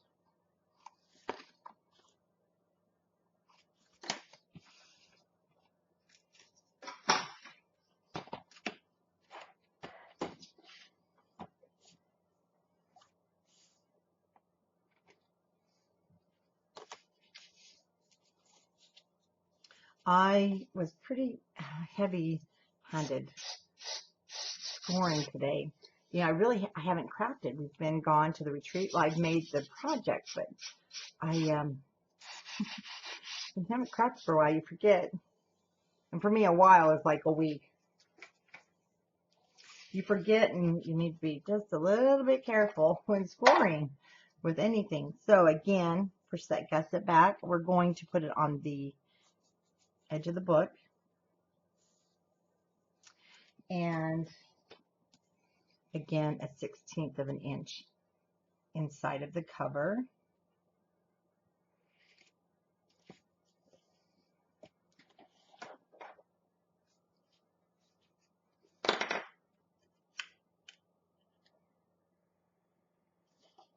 We want it straight, or the matting on the inside will be crooked.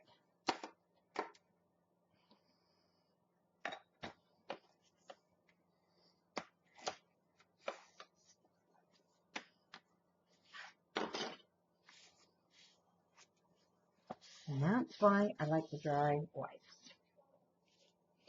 Okay, this will sit here. I'm going to go ahead and tie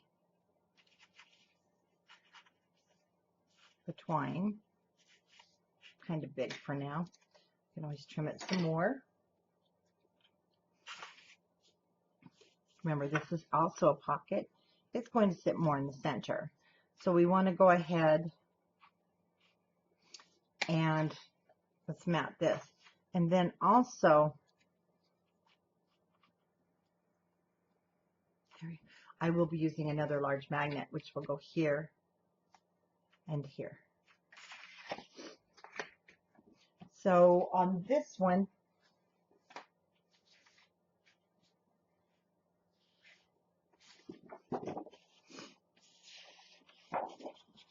like I said, we want to go more food related.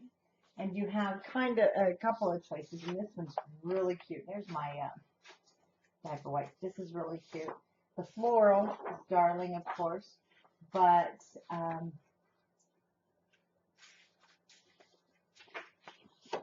want to keep with the theme here. I'm going to be using these pieces. Well, you should have some left over that will be great to use on our, our waterfall pages, so that you can mat those complete. I want to do a complete matting on those.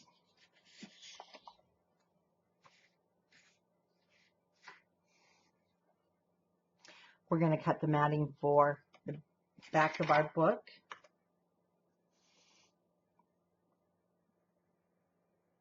So do measure from here to there because it changes in size. This is actually 6.5, remember, but we've taken up some space with our flap. Go to that score line. Looks like I'm going to go just short of 6 3/8 by 8 7/8.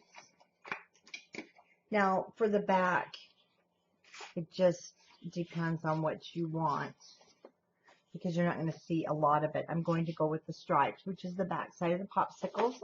Then I'll put the popsicles over here on this side. But we do need a magnet there.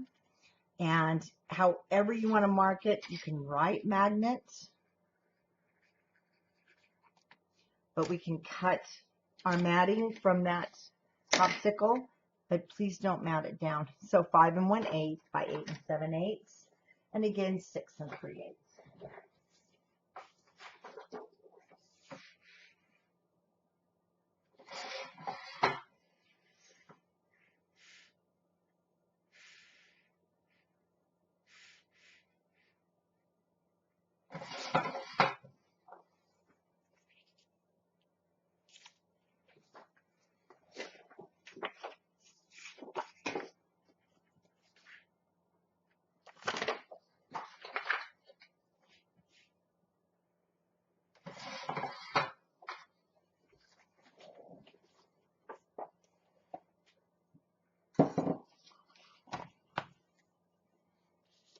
Five 1/8 by 8 7/8. Let's check our 6 3/8.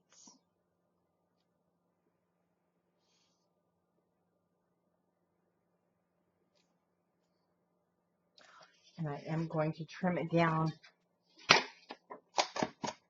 just a hair.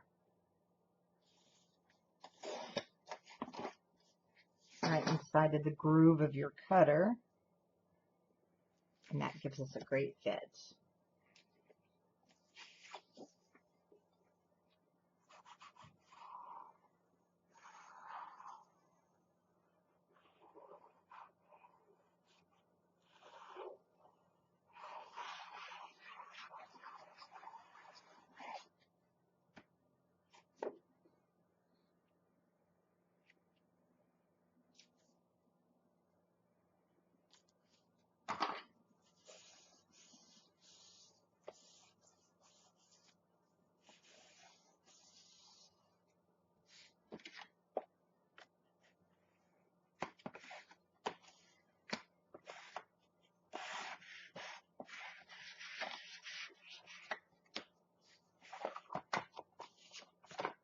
And I really do think that not inking the edges just keeps this clean and fresh looking,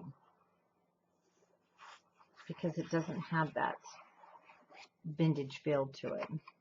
Ah, did you see the word? Oh my goodness. I am so grateful, and I can reglue that. Not a problem. I am so grateful I put the word down, because that would have been a nightmare. I'm just making sure about where I need to put it. So it's about a thumb width at, I'm going to measure this one. So 1, 2, 3, 4, 5, 6, 7, 8, 9, 4.5. Yep, 4.5, and a thumb width in. That was a good catch. So sometimes having a visual helps.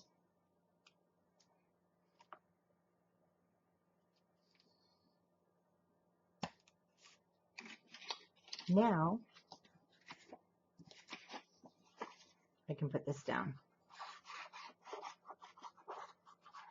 Pretty much dried already.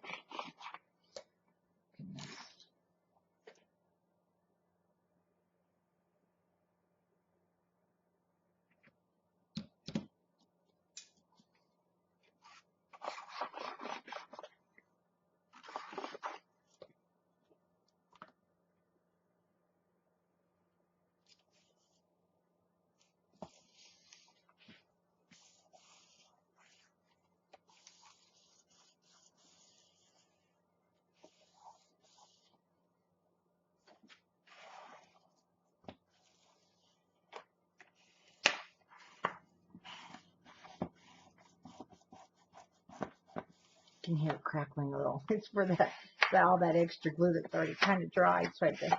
There we go.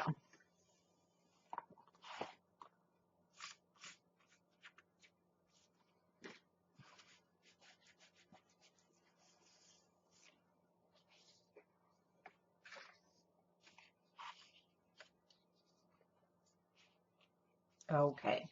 I need to make sure I get that up centered somewhat to where the magnet is.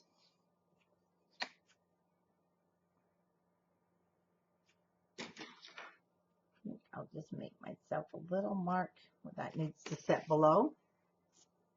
Adhesive on each flap, right over the top of the twine that we've put on, or if you've used a ribbon. 1/16 of an inch in, so it's on the inside of your matting. You'll see a little bit on the side.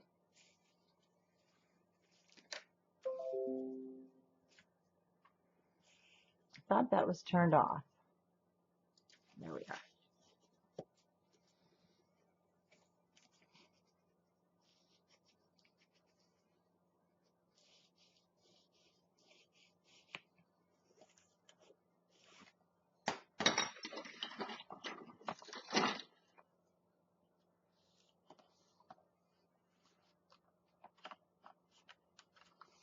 Making sure the glue's not where it shouldn't be.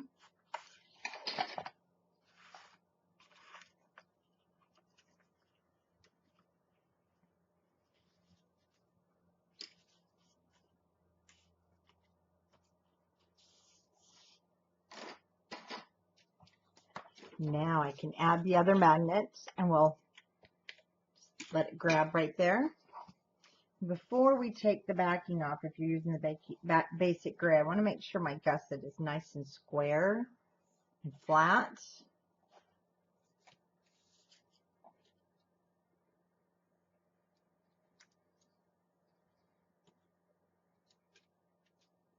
Again, making sure it's square.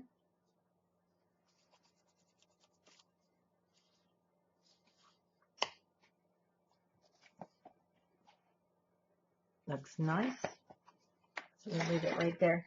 And now the matting. We're going to cut, I'm going to cut full matting pieces for my cover. I mean, for each one of our waterfalls. So I'm going to do 3 that are 4. They're going to be 4 and 3/8. And they're going to be 6 and 3/8.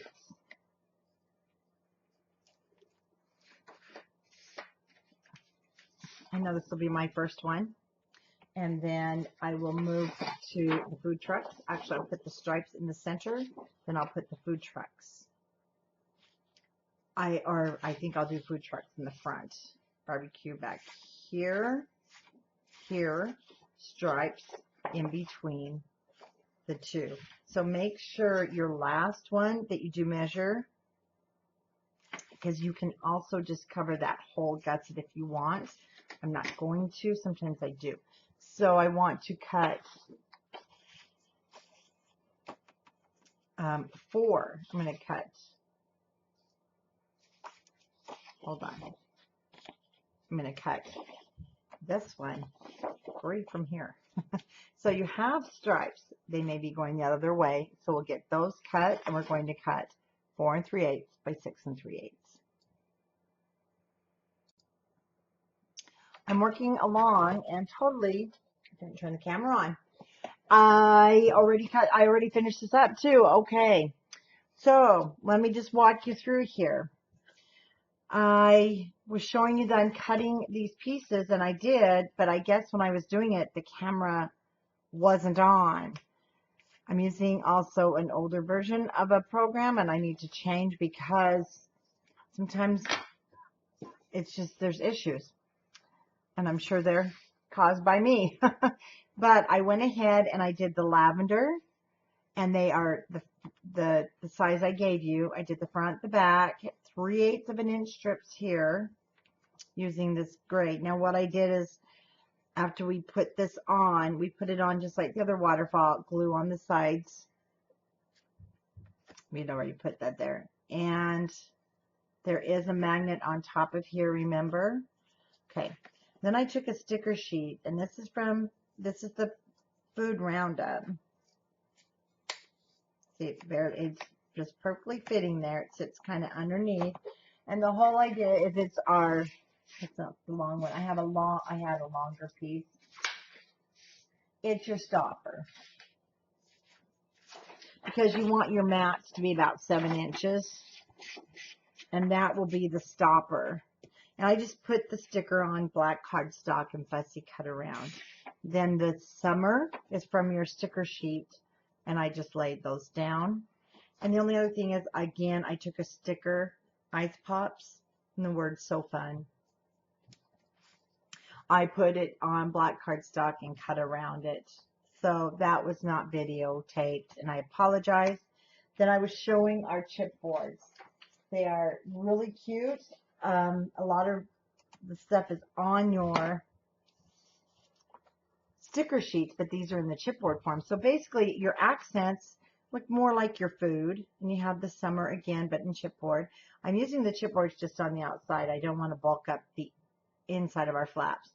And then the phrases kind of are like more of your swimsuit. So I put the food truck here, and I do use glue on the back to make them permanent. I use Sweet Days, which is on my accents, the sunglasses, and the food truck were on the accents. Like I said, they kind of remind me more of your food. I tried to use the swimsuit, but I have to tell you, they're cute here, but once you get them off and there's no body, I don't know, they look weird to me. Let me show you how it looks. I was going to use the swimsuit, but it just didn't quite look right. So we'll just use those elsewhere. And that is when I looked up and realized I'm not even recording. We're now going to move to doing the pages. We'll be doing the cover also, but we're going to make 2 hinges. So we want to make our pages are going to be 8.5 wide or long. So we know our hinge piece is going to be 8 3/8. And I will get that cut for you, and we'll put those 2 pages inside of our book.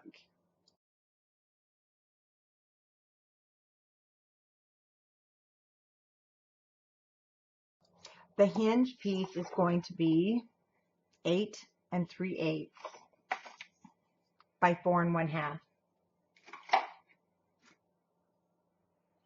With the, I'm trying to find it, with the 4.5 inch at the top, I'm just getting a bone folder that's pretty smooth. I don't know how they get so worn up on the tips. I have to sand them down every now and then. We are going to have 2 hinges. So it's 4.5 by 8 3/8. We're going to start by scoring at 3/4 of an inch. 1, 1 1/2, 2, 2 1/2, 3, 3 1/2, 3 3/4.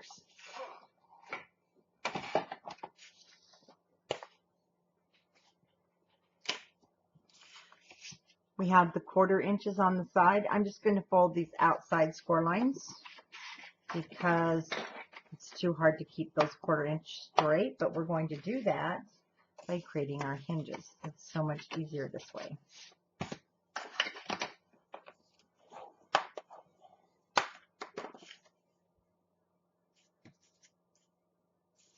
Then I have that 1/4 inch score line. What I'm going to do is grab this first. You can open it. So we have a 1/4 inch and a 1/2 and a score line. Pinch that score line together. Burnish it.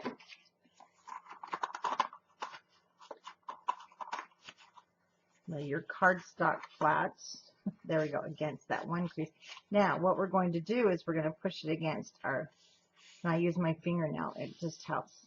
There we go. It helps it go in. Be patient with it. There we go. Rock it back and forth.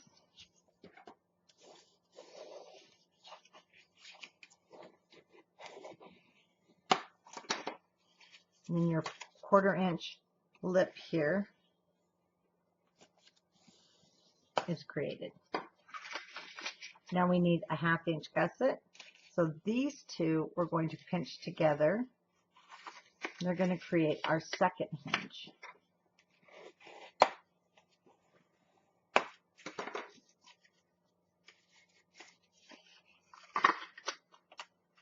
And just do it like we did the other one.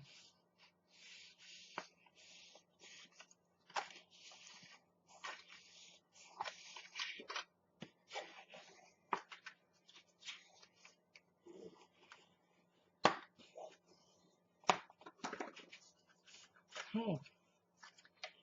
Again,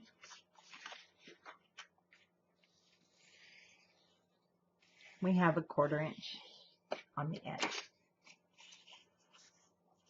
Now you have these 2 divots that go in. So I'm just going to add some of the art glitter glue in the center.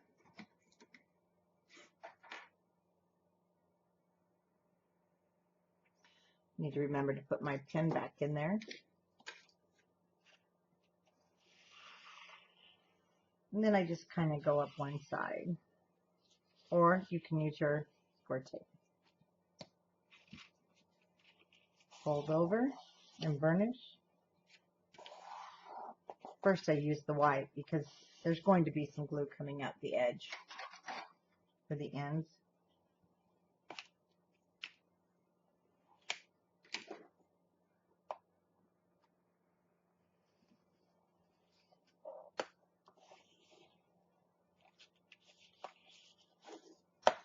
fold back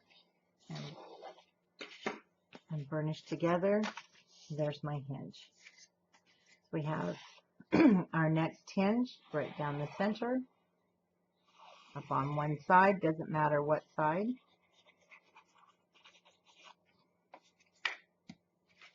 Flatten that side so it's a nice flat work surface.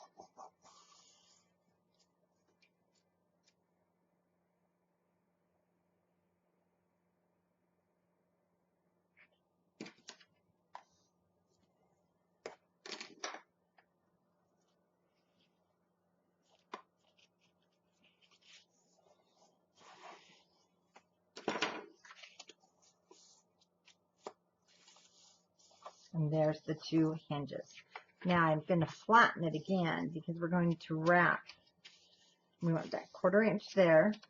And we're going to overlap those together. And we're going to make it into our hinge unit. So on each edge here, I'm going to add my glue.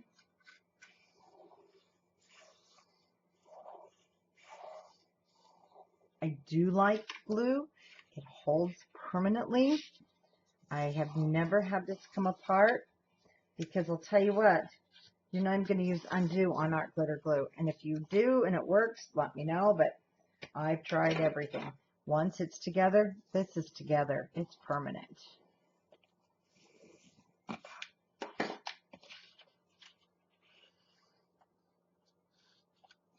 And for me, this is strong enough using artisan cardstock.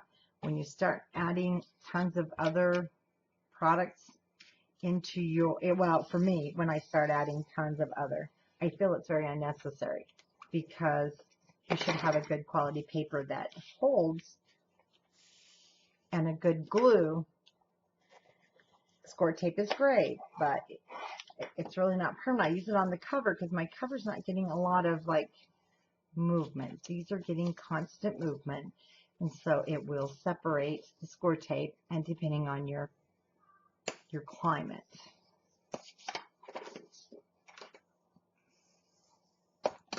And there's your set of hinges. Now in your book,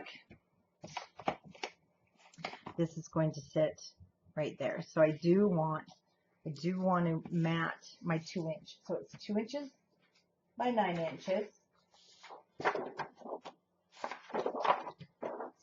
And depending on what you want to use on that spine piece,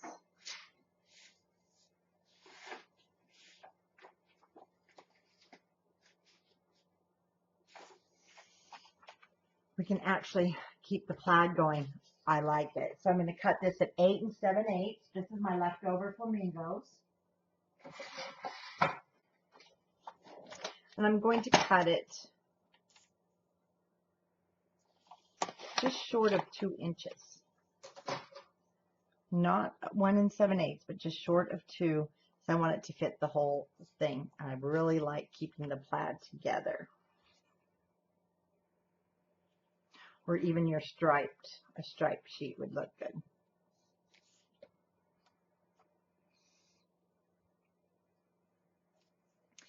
We are going to have a little booklet that will fit inside of there.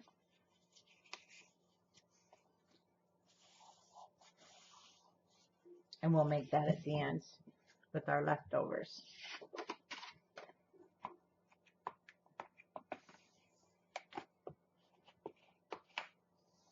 So I need a little booklet for those really fun recipes. Now I can center my hinges.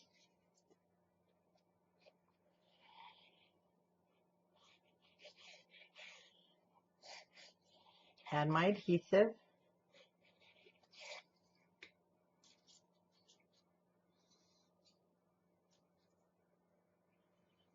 Just centering them top to bottom.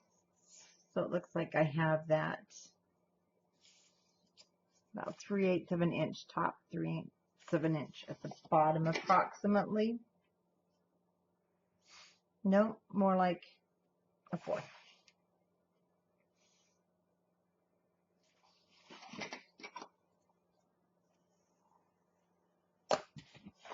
give or take a centimeter or two.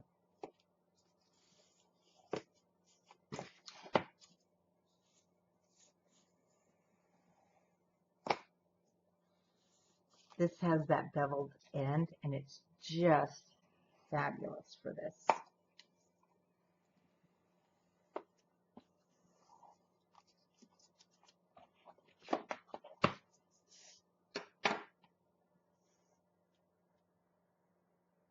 Okay, we are ready to create the pages.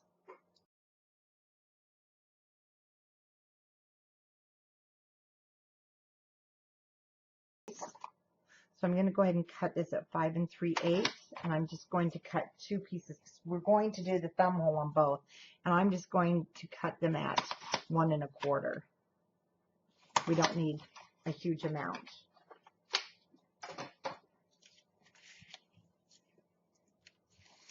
That will go right on the inside.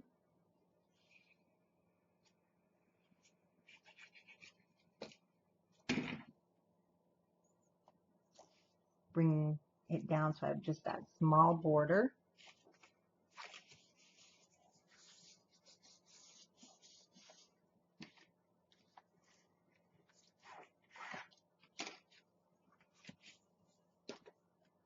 Burnish. We're going to fold this over and add our adhesive.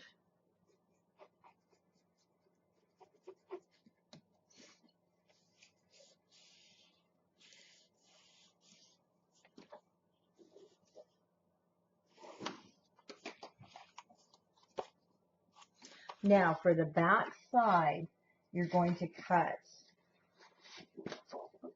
from your cardstock.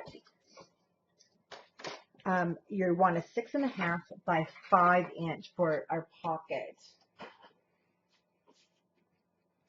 And you can get that from one sheet of cardstock. So it needs to be 6 1/2. I cut it a hair short. And then you're going to cut it at 5. And you want 2 pieces of 5.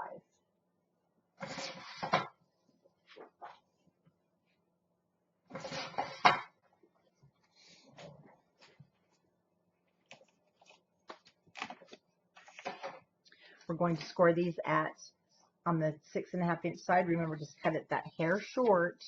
We're going to score at half, half, half. So you have 2 short sides, 1 long side. Let's repeat with both pieces. Half, half, and half.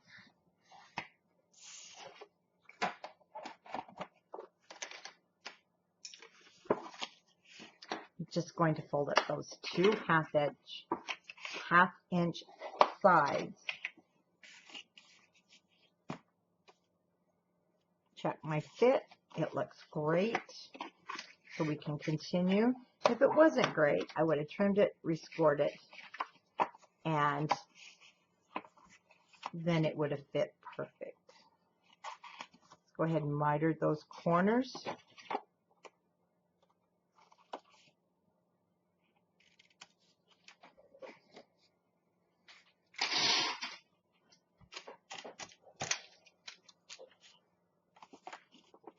Fold them up, and always, always, always burnish them well. Just making this, I'm getting excited. I want to put pictures in it. It's going to be a lot of fun to house those summer pictures for 2019 in.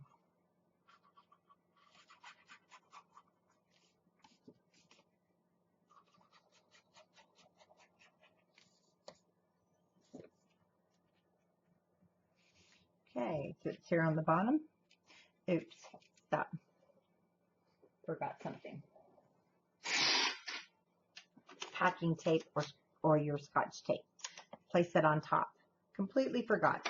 So if you take a piece of your Scotch tape, I always forget, and then Scotch tape works great. I just have packing tape sitting there.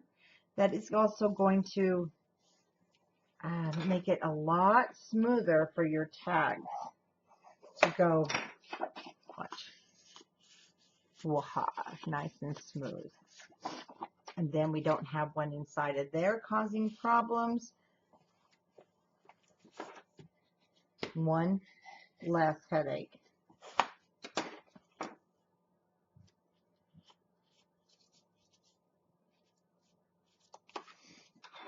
Make sure everything's down good and tight. Then you have a pocket for all those keepsakes. Then what we're going to be doing is we have the opposite pieces when we did the front and the back. So here we have the floral, and I'm going to go with the stripes and the floral again. I'm going to kind of keep them all the same. So we're going to cut this down to 5 3/8.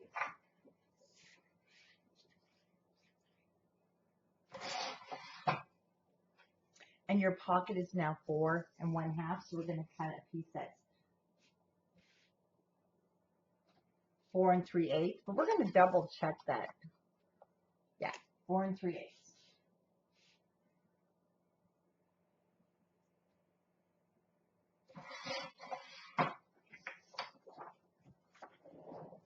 Now, you can do a couple of different ways.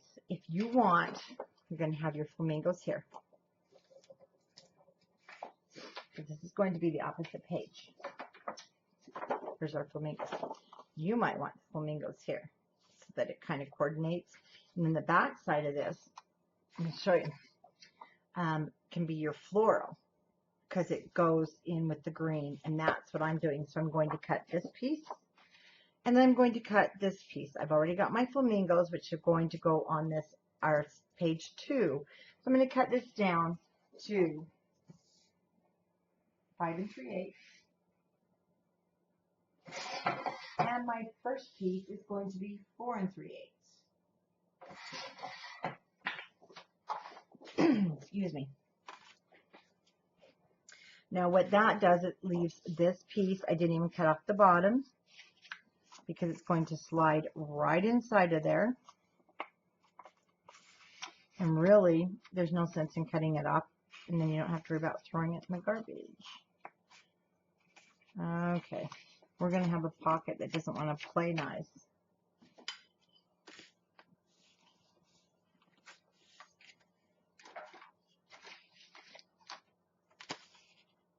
Whoops. Let's move my little scrap piece off to the side.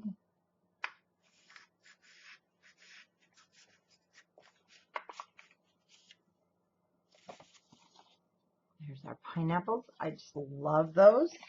There's my flamingos, and then that will be the front of page 2. So I'm going to go ahead and mat this.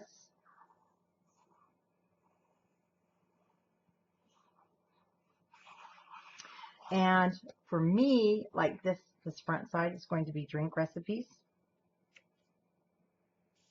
And this one's going to be summer salads. Or summer salads and summer drink recipes that are going to go on the inside in my little booklets that we'll create.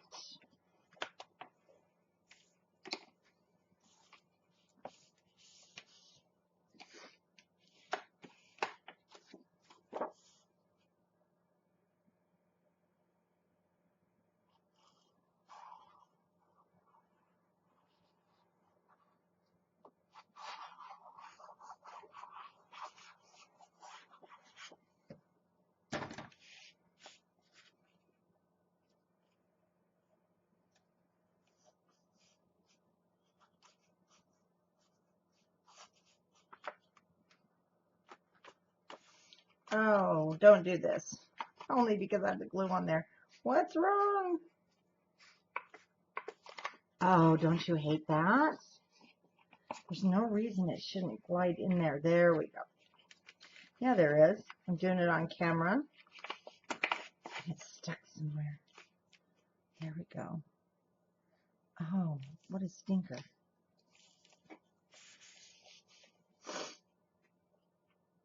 Oh, it's pretty stuck.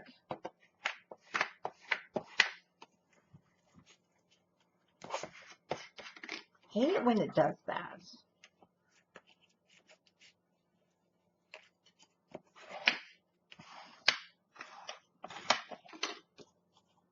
And go ahead and get your book. Oh no, This is page 1. We're not going to do that yet because I have to put in page 2 first. Let's create page 2, just like we did page 1. Again, we're going to remove the right-hand side.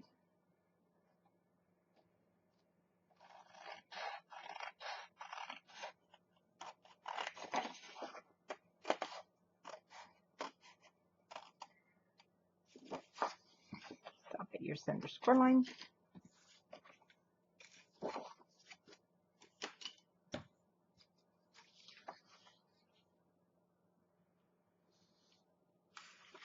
Once you get it straight, just hold that down.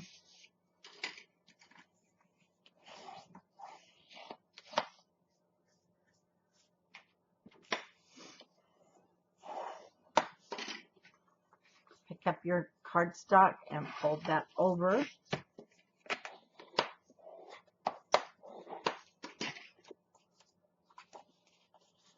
Open. And let's go ahead and mat, and we'll make our notch.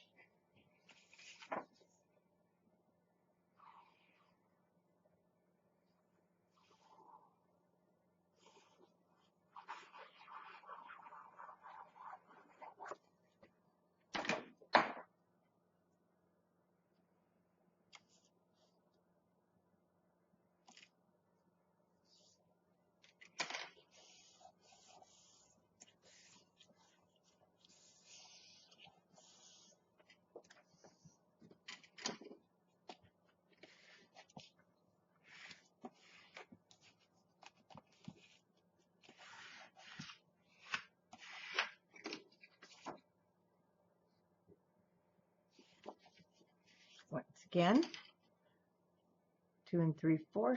Oh yeah, I can do it on the opposite side. That's okay.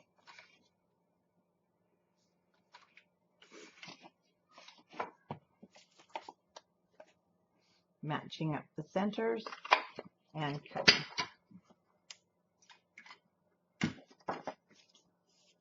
Okay, now we can add the adhesive.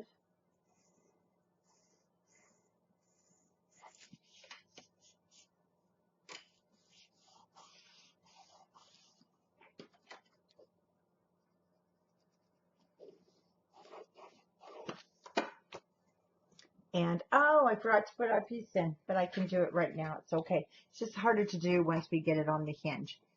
Oops, meant to do that before I closed it.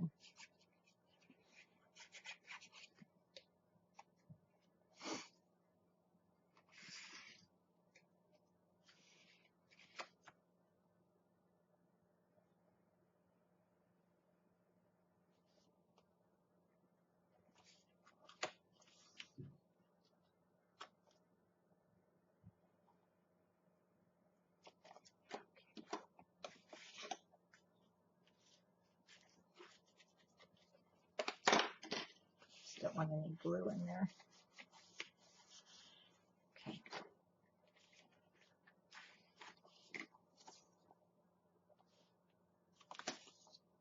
Pocket on the back like we did before. And even though these are the same size, it doesn't mean I cut my pockets the same. So I'm going to go ahead and first check the sizing. We're fine.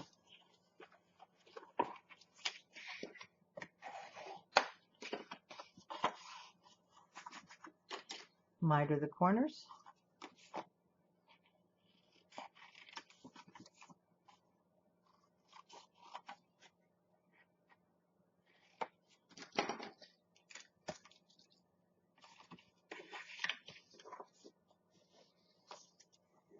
Burnish well.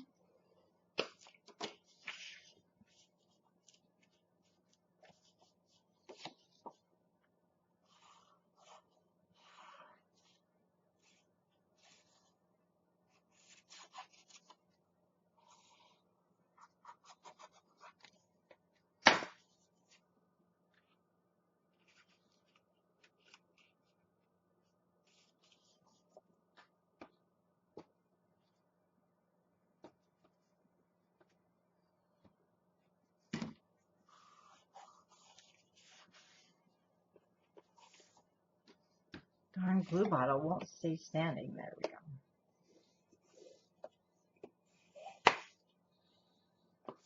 Okay. We have the floral and the pink.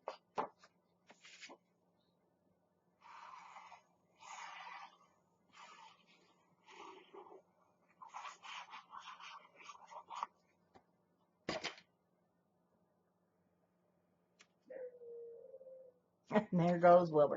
You know, the sun's going down, and actually he does this every night at the same time. I don't know if he's howling because the sun's going down. There's nothing out there to howl at. Or just because he wants everybody to know day is done. We have the roosters in the morning and Wilbur in the evening. It's really cute. Okay, I'm going to be quiet for a minute so you can hear him.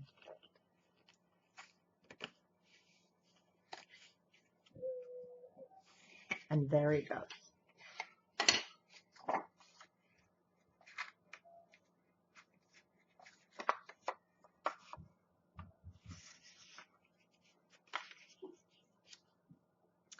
I did not put down tape. This is going to cover the top of it. And I noticed that on last time. So that is why I did not put tape down that time.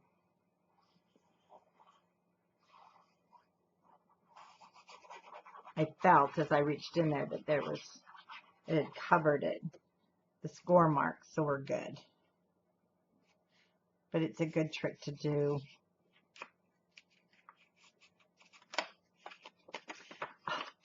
Okay, come on, you saw how, there we go. You saw how smooth that went in.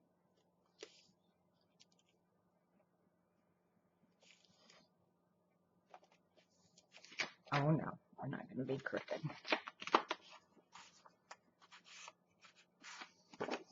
Me and the pockets tonight aren't getting along.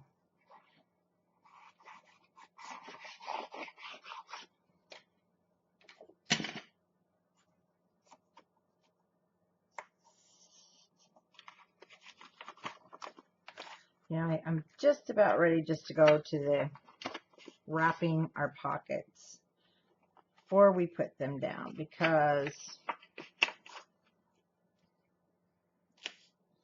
such a pain. And now I've got my paper dirty.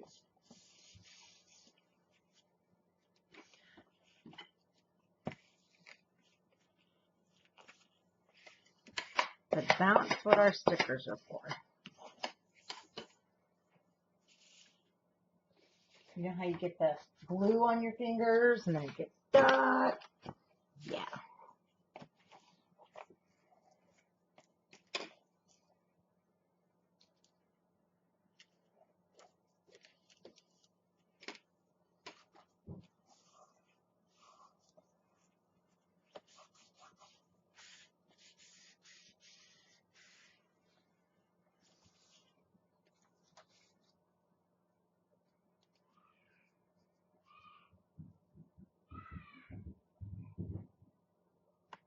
There we go. Whoops.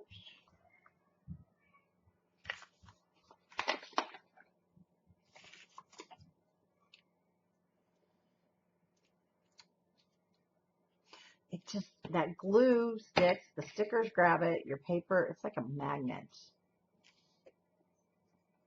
Yuck.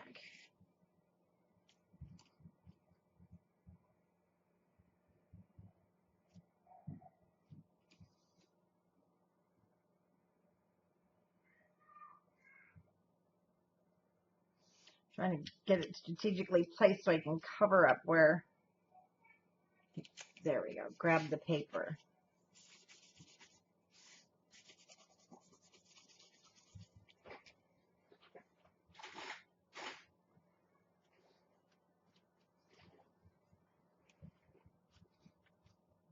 Time for the wet ones.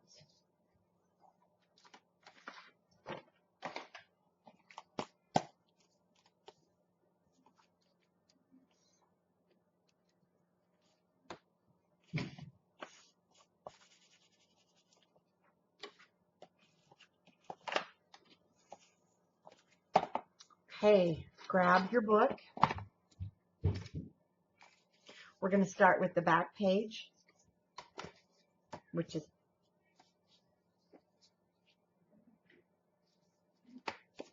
this one. You could go this way. I'll show you. So you can go this way and have the pineapples and food there. Or you can go this way. I think I'm going to go this way. I want those guys in the center. So I'm going to start with the back one. I'm going to add my adhesive here at the top on both sides of my hinge. And we're going to take the page and I'm just going to slide it on there. Lay it down. So it's tight here at the bottom. You have just, your page is just a hair, 1/16 of an inch at the top bigger than your hinges because we don't want them to be too big. And really burnish that. Now let me show you when the beauty of using this art glitter glue. You can go now along the edge there. Because once it's laying flat, you want about 1/16 of an inch so it's not at the bottom. And see how nice and flat? Then you can fill in with your adhesive and it doesn't ooze out the bottom of your hinges. It looks like we're good on this side, so just take your tool, yeah, if you need to, with the art glitter glue tip or your other really thin tips, it makes it nice to get in there.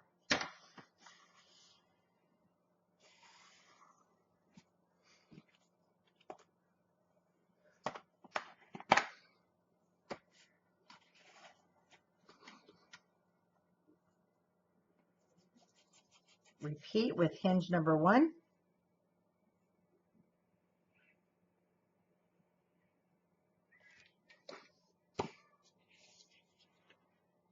So we have another set of grandkids here.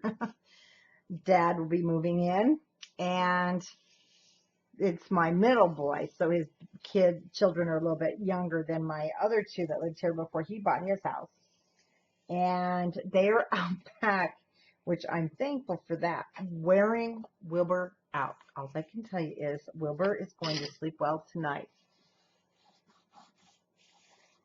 And he's loving it, they're loving it, so it's kind of nice. All right, let's clean our tip. And let's get it underneath there if we need to.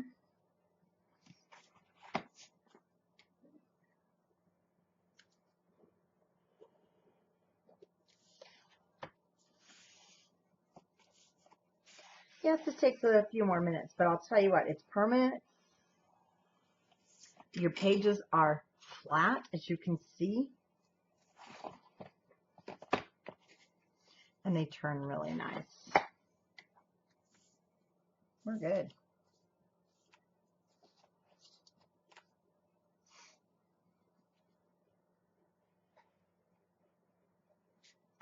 Okay.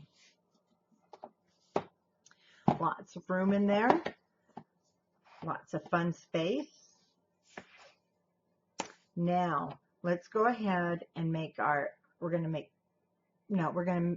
to cover the album with the cardstock so that we have our scraps so we can make the rest of our tags and mats. Okay, the cover and the back, I have mine laying flat.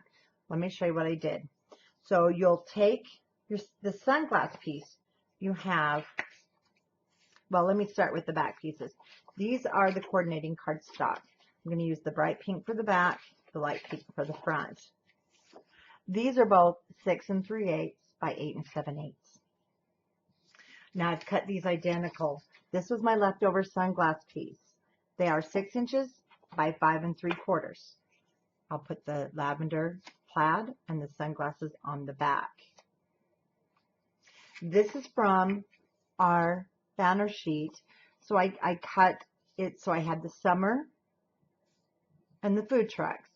Now this measures 2 3/4. So I cut down to the summer and then I just measured 2 3/4. And it is the same width as the square 6 inches. Okay, those are going down at the bottom of the back. So that's all that will go on the back here, except for probably sunny days are here again. We'll just put something small. Then I have the food truck piece that is 4 1/4 by 5 1/2. And you could actually use the food truck if you want, but I'm using Hello Sunshine. And then I will be using my chipboard pieces around. And then your spine. Food truck again. And it is just short of 2 inches. I didn't go 1 7/8. I went almost to the 2. And it is 8 7/8 of an inch long. And that is the beginning of our cover. So let's go ahead and put things down. I'm going to put the spine piece down first. Then after we make our mats and booklets, we will go back and decorate the front. Now on our booklets, I'm going to show you how I made one, and then you'll just go through and mat and decorate, and you can look at my walkthrough video, because you'll see using my scraps, I left them pretty much black and then decorated them just with the different stripes of cardstock like we did the Waterfall, because I'm going to be using them for recipe cards. And I'm just going to find some really cute summer ones, and I will link them if I do find them, and they're free if they're free to share from Pinterest. I'm just going to look up summer recipe cards, and you can do that too, or I will link the ones I end up finding on Scrapbookers of Country Craft Creations, and also here in the comments of the video with the cutting guide.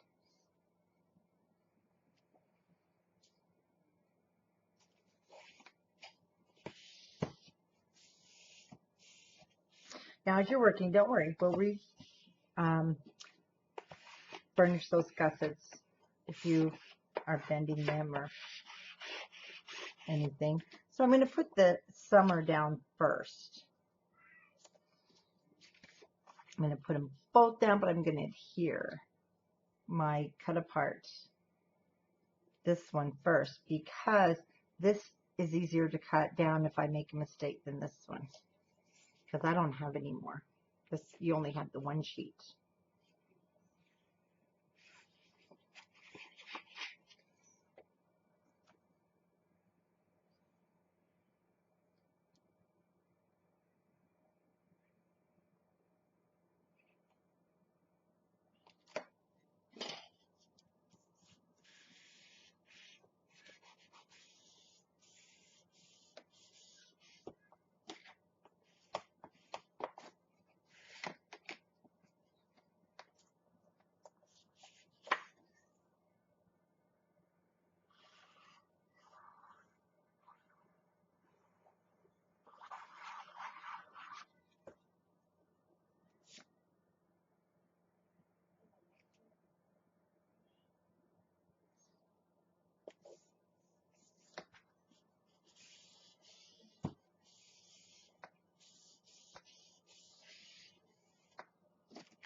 Okay. First, the pink.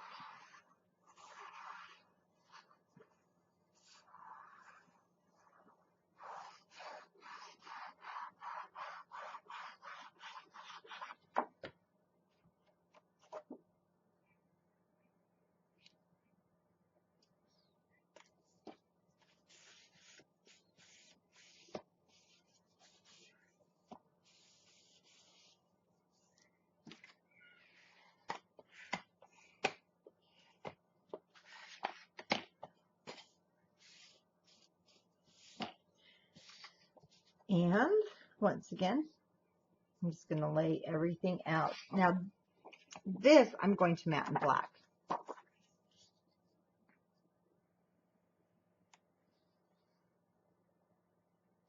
think I'm actually going to back this also. I'm going to cut it down just a hair and do the black cardstock matting to give it a little bit of a pop on the cover to go with the black that's on this piece and those black sunglasses. Now I'm kind of matching this to there. Sorry, you hear little voices. They're outside the window.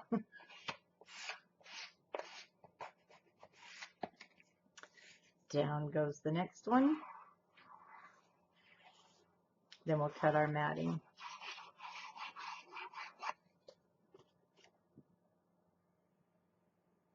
Just kind of lining things up,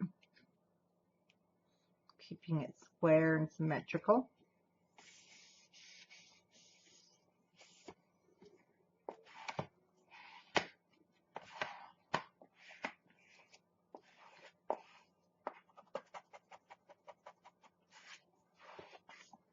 Isn't that cute? I'm going to set this aside. Now this measures, mine's just a little bit long. I'm going to, or wide.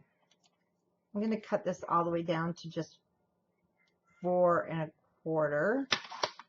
I'm not too worried about the length. That was fine. So it's 4 1/4. And I'm going to cut 5 1/2. So I want a piece of crap. It's almost like crap cardstock. Scrap cardstock, and I'm going to cut it down to, let's check again, 4 3/8. First of all, by 5 5/8. So 5 5/8. Blue is everywhere. By 4 3/8.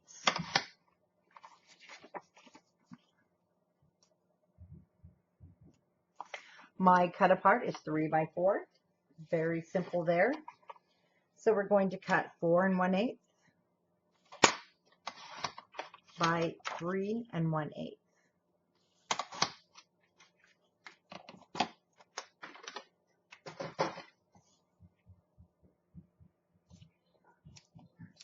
See how that will give us some pops there. Okay, on goes the glue, or whatever adhesive you're using.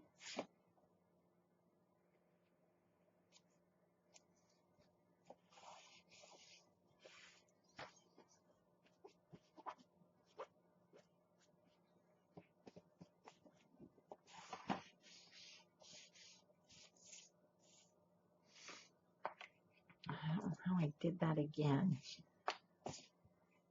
Now this, though, I'm going to pop the black piece on foam dots. That way, to layer the chipboard pieces underneath is a lot easier because we have that space.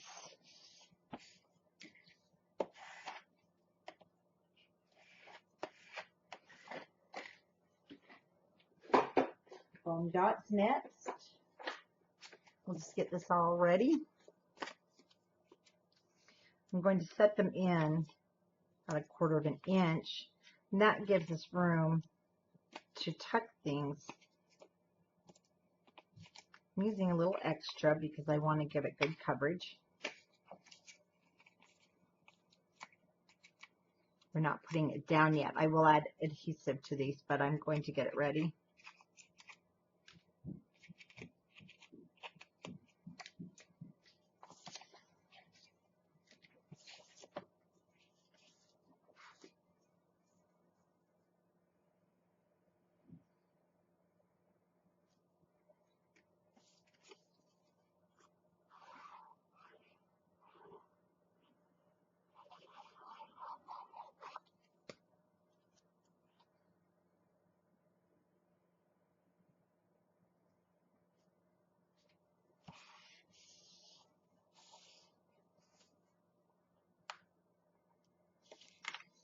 Don't know if it's the stripes. It didn't look straight. Okay. The stripes and the plaid fighting each other there.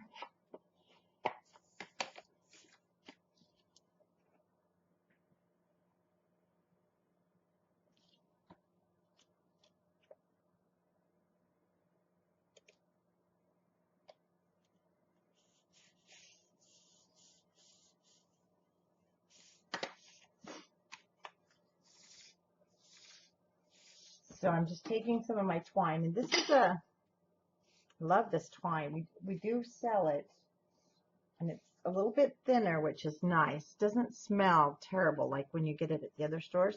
I'm just doubling it, and I do have quite a bit here.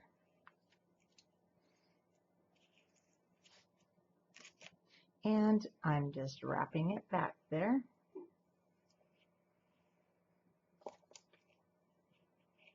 I guess I didn't need to go twice, did I?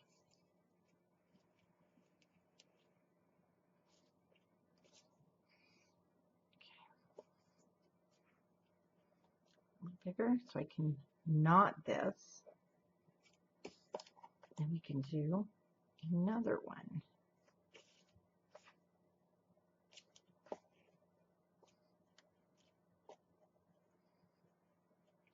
Underneath, there we go.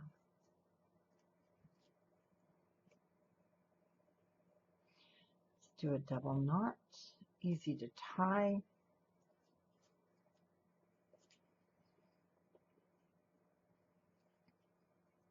Oh, come on, fingers. There we go. Bring it under. Oh, come on, there we go.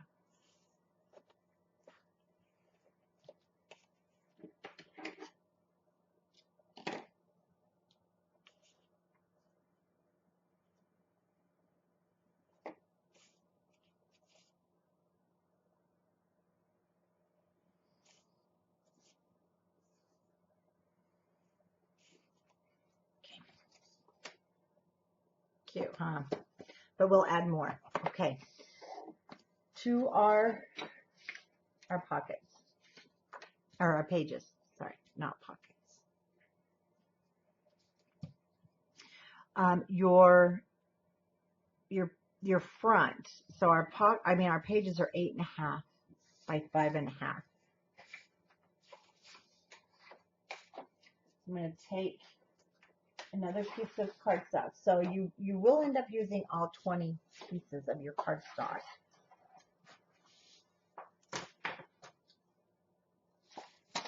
Like I said, this is 5.5, but we want it to fit in nicely. So I'm going to cut a 10-inch by 9-inch piece.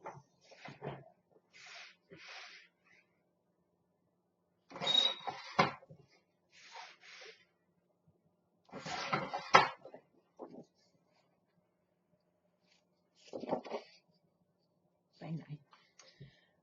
See, that does have that 1/2 inch. We'll see how well that sticks out, or how far it sticks out. I'm going to put it at the 10-inch side here, and we're going to score it 1/2 inch. 1/2 inch. We're scoring it a 5. Sorry.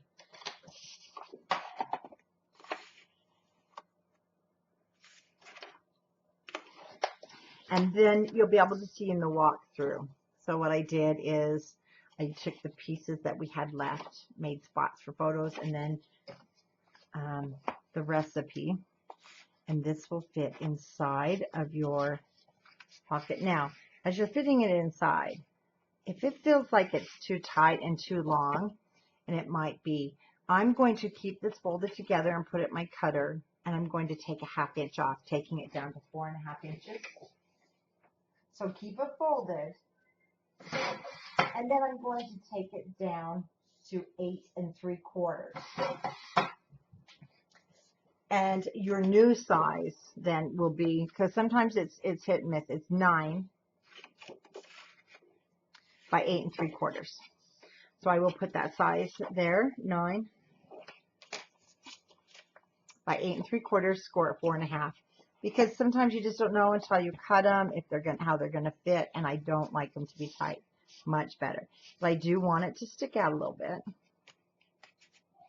And if you don't want yours to stick out, but it doesn't come past the cover, you can always trim them down a hair bit more. So just put it in your cutter. We took this to 8 3/4. And I want to show you what 8.5. Whoops. Almost cut it at 7.5. I would have cried. Okay. And that'll give you more of a flush. Choice is yours. And that will fit right in the center. And you'll make 2 of those. So we might as well just make it since they're so easy. Let's just go ahead and cut another one, 9. by 8.5. So I'll cut the 8.5 first, and then the 9.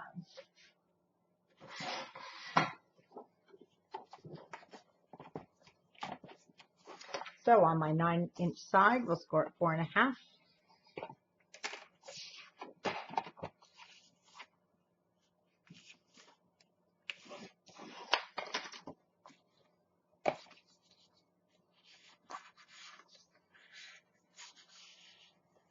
And that goes all the way to the bottom, which is what I just love. Okay. Now we're going to cut the little booklets.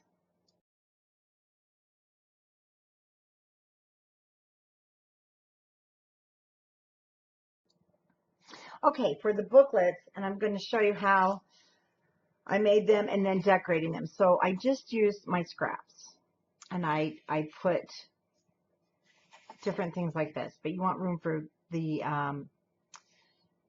recipes. But you can just use your scraps to go through, and you will have these cut aparts. And this is the reason I did these 6.5, so that when you cut these, they will fit. I'm using mine, like I said, for recipe booklets. So I cut 2. These are going in the pages on the back of page 1 and 2 at 8.5 by 6.5, and then I scored at 4.25. Because I want more than one page, I cut a second piece for each one at 4 3/4 by 6.5, and I'm scoring at 1/2 inch. I did cut it just a hair short with the 4 3/4 so that it will fit nicely on the top. So we're going to miter the corners. And so we started with 20 pieces of cardstock. So you can make out of that 20 pieces, you should be able to make both booklets and your top mats. Now, if you want to make any more than that, you'll just want to use, more of your cardstock. But I did start with 20 pages or 20 sheets of 12 by 12 Black Artisan Cardstock. And that's what created this album, 2 booklets, and the 2 that went inside of our pull-outs of our pages, the big ones. That's wet. So you can also make as many pages here as you want. Ooh. Just keep layering them on top like that. Page 1, page 2, there's 3 and 4. And then I'll go through and I did the matting, and you'll see on the walkthrough. So they fit right inside.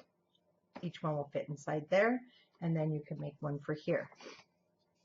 We have our mats. So you'll go through. If you purchased the 2 sheets of each design of the coordinating colors, then this is what I used. You'll see in the walkthrough, all the leftover pieces to mat my mats with, so that I just had a really nice background for each one of the fit pictures. And then we did have this sheet, and I, of course, didn't want to use my cut up parts. I didn't want to waste them because you only have the 1 sheet of each design in the collection kit. So that's what I mapped those with. Now, oops, that goes on top. For the decoration of our pages, that's where, and the cover, that is where I waited until I got all my mats in. I left this for photos. Totally up to you. But also, I did the matting with the coordinating cardstock on each of those. You'll see in the walkthrough. Pretty self-explanatory. But we need to now do our cover. This has turned out to be such a fun little album.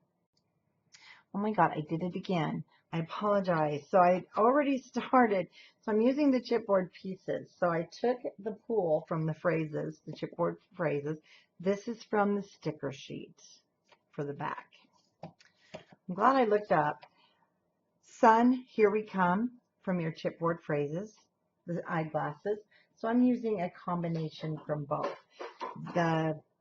I just put this one down, and it was from your sticker sheet. So take 2 of your banners, and just lay them over the top of each other, and then I use the pretzel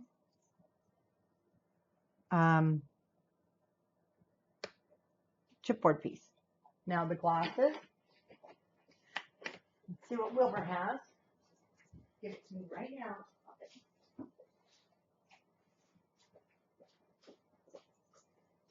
He loves the Tupperware glasses.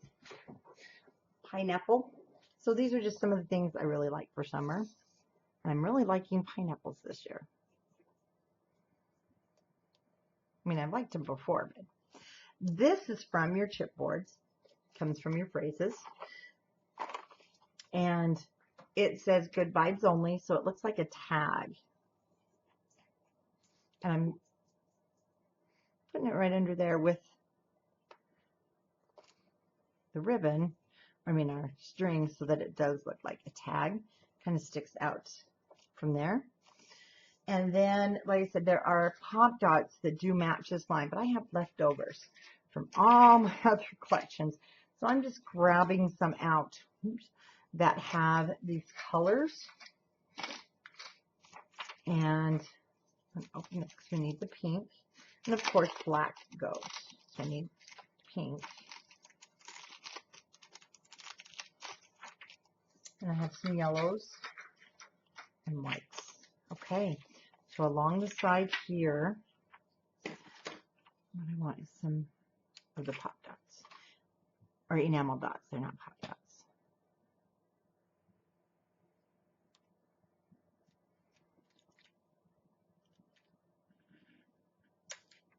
Started with the large, just kind of work my way down with the medium size in different colors. Yeah, let's go with the bright yellow.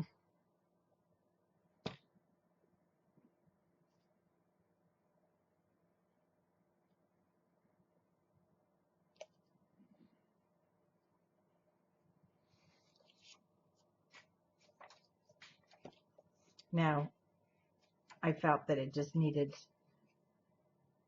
I thought it needed something down here, but I'm now thinking it doesn't. Thinking I just really like that. But I'm going to do some of the dots on the spine to make it out somewhat like buttons. I'm going to start at the top. Yeah, there is a tail. You're going to hear fireworks.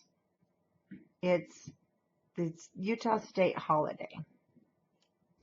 So everybody's going crazy with their fireworks. I'm not crazy about them because I have a dog. She's older, my newfie, Journey, and she's scared to death. But they did them last night. They did them tonight. But it doesn't matter what you say because they're going to shoot them off anyway. And out here, they get a little crazy. I wish it wasn't allowed, but can't do nothing about it. Only because of the dogs.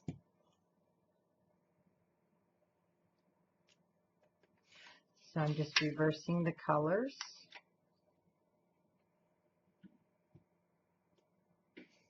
Down the spine, and I think we're pretty good there.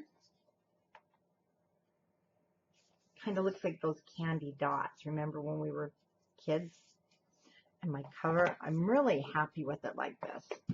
And then when we open it, so if you want to do any more of the decorating with any of your dots, enamel dots, these are just great fillers. And this one is a fun line because you can use so many different colors and all your leftovers. I never, ever, I put these in a box so I can always grab them. And you've probably seen me do that with different projects because they just add that extra where something was needed.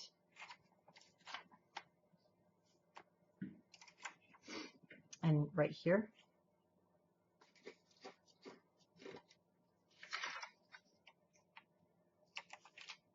and I love that almost any color will go with this paper that kind of matches that green. Oops.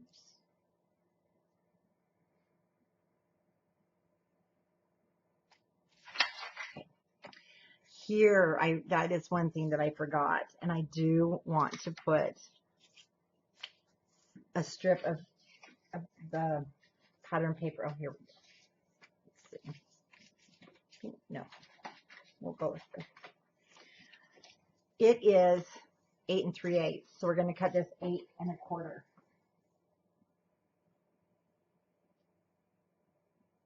Wait a minute, maybe we're not. Let's see. No, just go 8 3/8. Maybe just, a hair short, and let's cut it at 3/8 of an inch.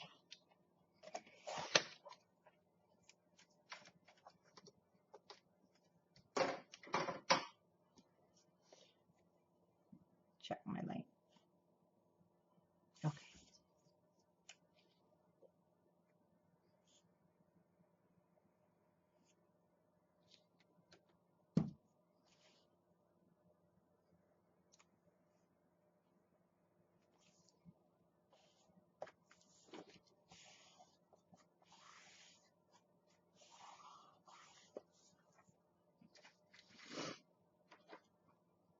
Now, yes, I am. I'm going to put, is that my glue? I'm going to put dots all the way down. So I'm going to start at the top. I'm just going for different colors. I'm using the medium-sized ones right here. Now I'm just going to fill in with my small ones.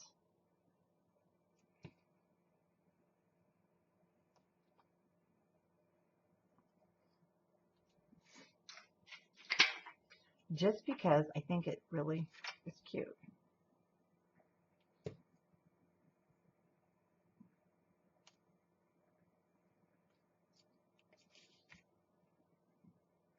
And we have so many colors here.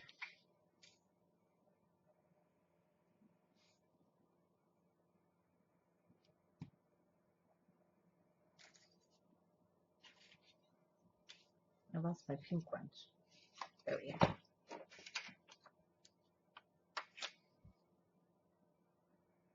Kind of like rainbow sherbet.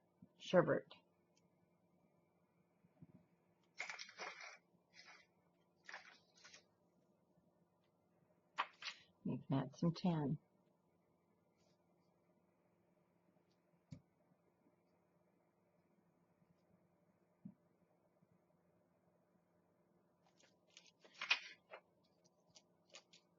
That goes well. Kind of a watermelon pink.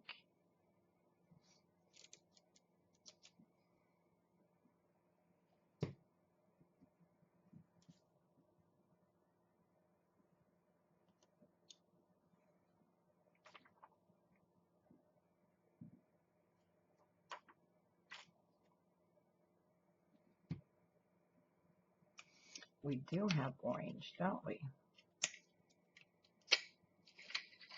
No, we don't have that one. There we go.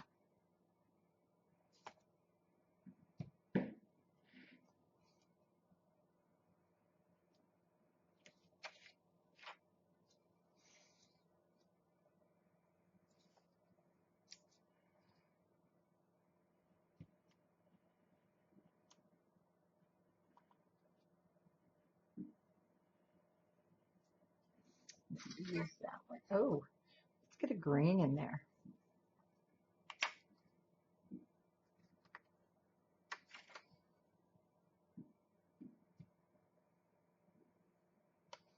Sometimes it's fun to not have to stick with just one color palette.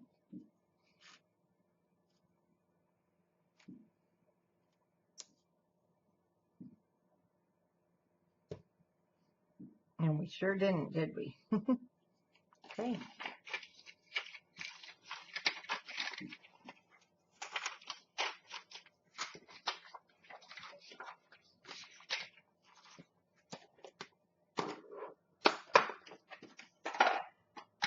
Hey, there we go. I'll get that not in the way at all. Makes it really cute. And there you go. I hope you enjoyed making our album.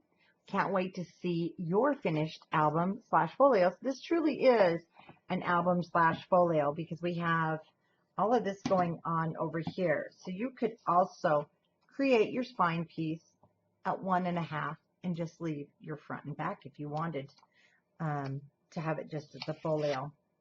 And there you go. There is your waterfall.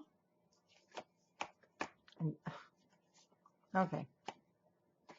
And then we have our other waterfall going opposite direction. Oh yeah, and we have our fold out here. So I hope you enjoyed creating this fun little waterfall folio album, and I can't wait to see your finished project. Good night.